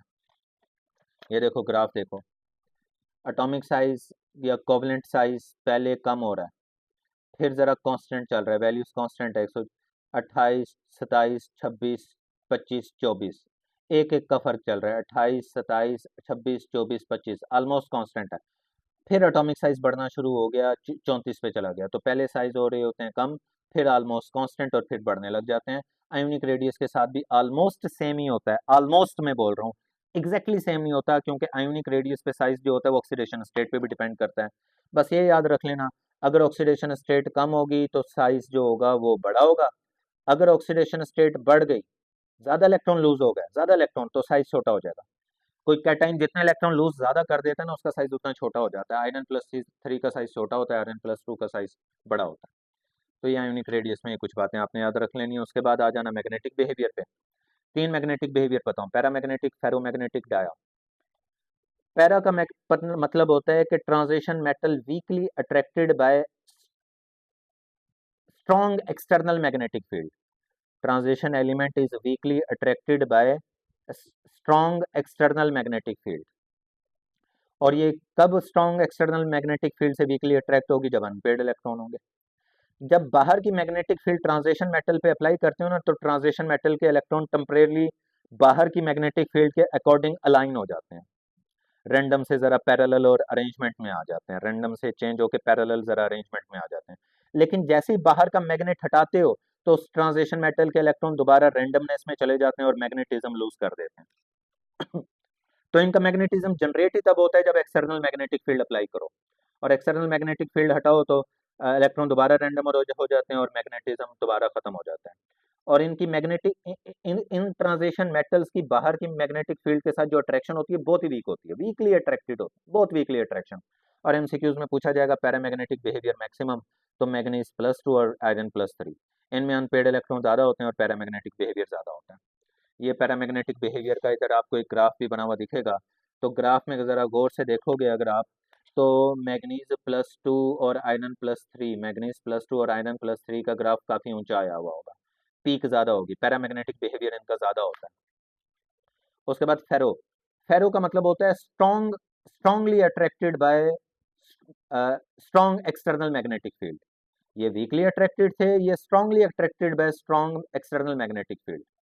इनमें भी ये फिनोमिना अनपेयर्ड इलेक्ट्रॉन की वजह से होता है। लेकिन याद रखो, जब एक्सटर्नल मैग्नेटिक फील्ड अप्लाई करते हैं और इनके इलेक्ट्रॉन अलाइनमेंट में आ जाते हैं, तो एक्सटर्नल मैग्नेटिक फील्ड हटाने से इनके इलेक्ट्रॉन की अलाइनमेंट खत्म नहीं होती, वो दोबारा रैंडम नहीं होते, वो परमानेंट मैग्नेटिज्म में कन्वर्ट हो जाते हैं, अपना मैग्नेटिज्म ये रिटेन रखते हैं। तो ऐसी ट्रांजिशन मेटल जिस पे बाहर से मैग्नेटिक फील्ड आपने अप्लाई की, उसके इलेक्ट्रॉन अलाइन हो गए, अब बाहर की मैग्नेटिक फील्ड हटा लिया, अब उसके इलेक्ट्रॉन अलाइन ही रह रहे हैं, रैंडम नहीं हो रहे, दोबारा से अलाइन ही रह रहे हैं। तो इसका मतलब ट्रांजिशन एलिमेंट अपनी मैग्नेटिज्म की प्रॉपर्टी रिटेन रख रहा है, वो उसे लूज नहीं कर रहा। तो ऐसे एलिमेंट्स को क्या बोलते हैं? फेरोमैग्नेटिज्म बोलते हैं, फेरोमैग्नेटिक बोलते हैं एलिमेंट्स। इनकी मैग्नेटिक फील्ड की स्ट्रेंथ बहुत स्ट्रांग होती है, माना जाता है कि मिलियंस टाइम ऑफ स्ट्रांग होती है पैरामैग्नेटिक से, लाइक आयरन, कोबाल्ट, निकल। और फिर होते हैं डायमैग्नेटिक, ये वीकली अट्रैक्टेड, स्ट्रांगली अट्रैक्टेड आ गए, अलाइनमेंट टेम्परेरी, अलाइनमेंट परमानेंट। बाहर का मैग्नेट हटाओ, मैग्नेटिक प्रॉपर्टी ट्रांजिशन मेटल की खत्म हो जाएगी, लेकिन बाहर का मैग्नेट हटाओ, ट्रांजिशन मेटल की मैग्नेटिक प्रॉपर्टी नहीं खत्म होगी। और फिर होते हैं डायमैग्नेटिक। डाय का मतलब भी दो होता है, तो समझ लो इसमें दो दो इलेक्ट्रॉन, मतलब पेयर्ड इलेक्ट्रॉन होते हैं। इलेक्ट्रॉन क्या होते हैं? पेयर्ड। तो ये weekly repel by strong external magnetic field. इनमें जो अलाइनमेंट होती है ना, इलेक्ट्रॉन चूंकि पेयर्ड होते हैं, एक दूसरे को इफेक्ट को कैंसलाइज कर देते हैं, तो इन पे बाहर का मैग्नेट हटा दो कोई इफेक्ट नहीं होता है, इनकी रिपल्शन वीक होती है, बाहर की एक्सटर्नल मैग्नेटिक फील्ड से वीक रिपल्शन होती है। और कॉपर और जिंक इसकी एग्जांपल में आ जाएंगे। कॉपर के डी में सारे पेयर्ड इलेक्ट्रॉन थे, जिंक के डी में भी सारे पेयर्ड इलेक्ट्रॉन थे, तो इनका जो डायमैग्नेटिक बिहेवियर होता है वो मैक्सिमम होता है। और ये रिलेशन भी लिखा हुआ है, paramagnetic directly to number of unpaired electron, diamagnetic सिर्फ तब शो होगा जब कोई अनपेड इलेक्ट्रॉन ना हो, मतलब के सारे पेयर्ड इलेक्ट्रॉन हो। कोई अनपेड इलेक्ट्रॉन ना हो, मतलब सारे के सारे पेयर्ड इलेक्ट्रॉन हो। और फेरोमैग्नेटिक में अनपेड इलेक्ट्रॉन्स भी होते हैं और स्ट्रॉन्ग अलाइनमेंट भी होती है इलेक्ट्रॉन्स की, जो आसानी से ख़त्म नहीं होती। तो ये तीन बातें आ गई, और ये पैरामैग्नेटिक का ग्राफ था जो अभी मैंने बता दी है। लास्ट तो प्रॉपर्टीज़ हैं जी, ट्रांजिशन मेटल अलॉय बनाते हैं। इनके अलॉयज़ को याद रखना, सब्सटीट्यूशनल अलॉय बोलते हैं। इनके अलॉयज़ को क्या बोलते हैं? क्यों सब्सटीट्यूशनल अलॉय बोलते हैं? क्योंकि ट्रांजिशन मेटल्स के जो साइज होते हैं ना, एमसीक्यूज भी आ चुका है इसलिए बता रहा हूँ। एक जिंक का साइज और कॉपर का साइज ऑलमोस्ट सेम होता है, अभी मैंने पढ़ाया ना इनका atomic radius, size almost same चल रहे होते हैं।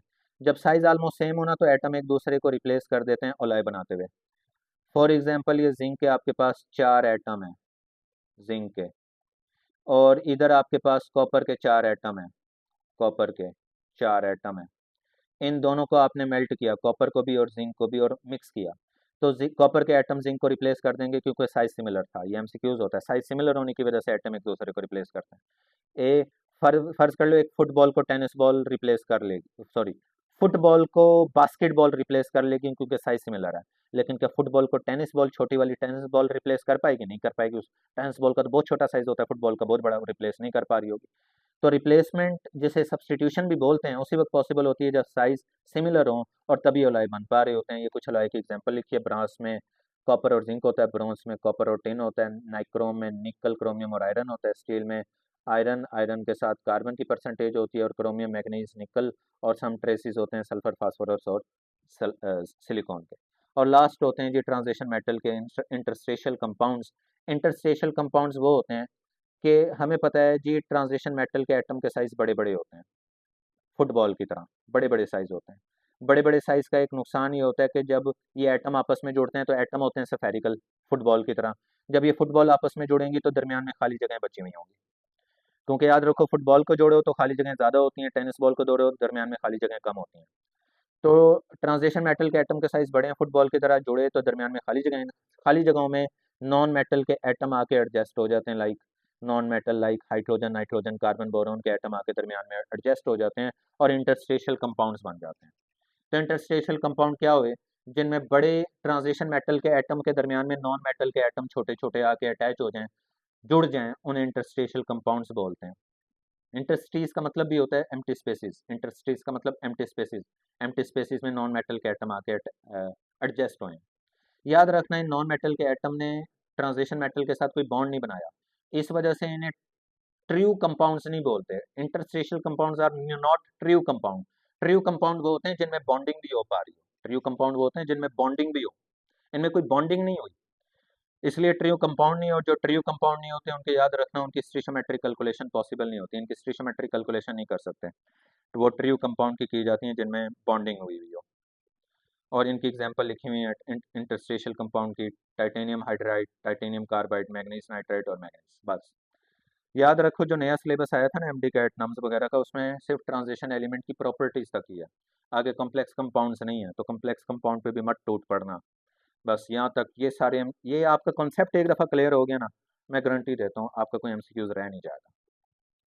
मसला यही होता है कि आप एमसीक्यूज रैंडमली उठाते हैं, उन पे एमसीक्यूज उन एमसीक्यूज पे अपने कॉन्सेप्ट रैंडमली बना रहे होते हैं। इस तरह आप प्रॉपरली एक लेक्चर पढ़ें, लेक्चर लें, आपका तरतीब से जहन में बातें बैठी हुई हो ना, तो आपके एमसीक्यूज फटाफट सॉल्व होते हैं, वो कंसेप्ट बैठ गया ना एक जहन में। तो रैंडमली एमसीक्यूज बस उठा के सॉल्व करने ना बैठ जाया करें, पहले प्रॉपर एक अच्छा सा लेक्चर सुन के अपने नोट्स बना के अपने जहन के सारे कॉन्सेप्ट्स क्लियर करके फिर एमसीक्यूज उठाया करें, प्रीवियस पेपर के या किसी भी प्रैक्टिस बुक के एमसीक्यूज उठाया करें। ओके हो गया? ओके जी, खुदा हाफिज़, दुआओं में याद रखिएगा, शुक्रिया।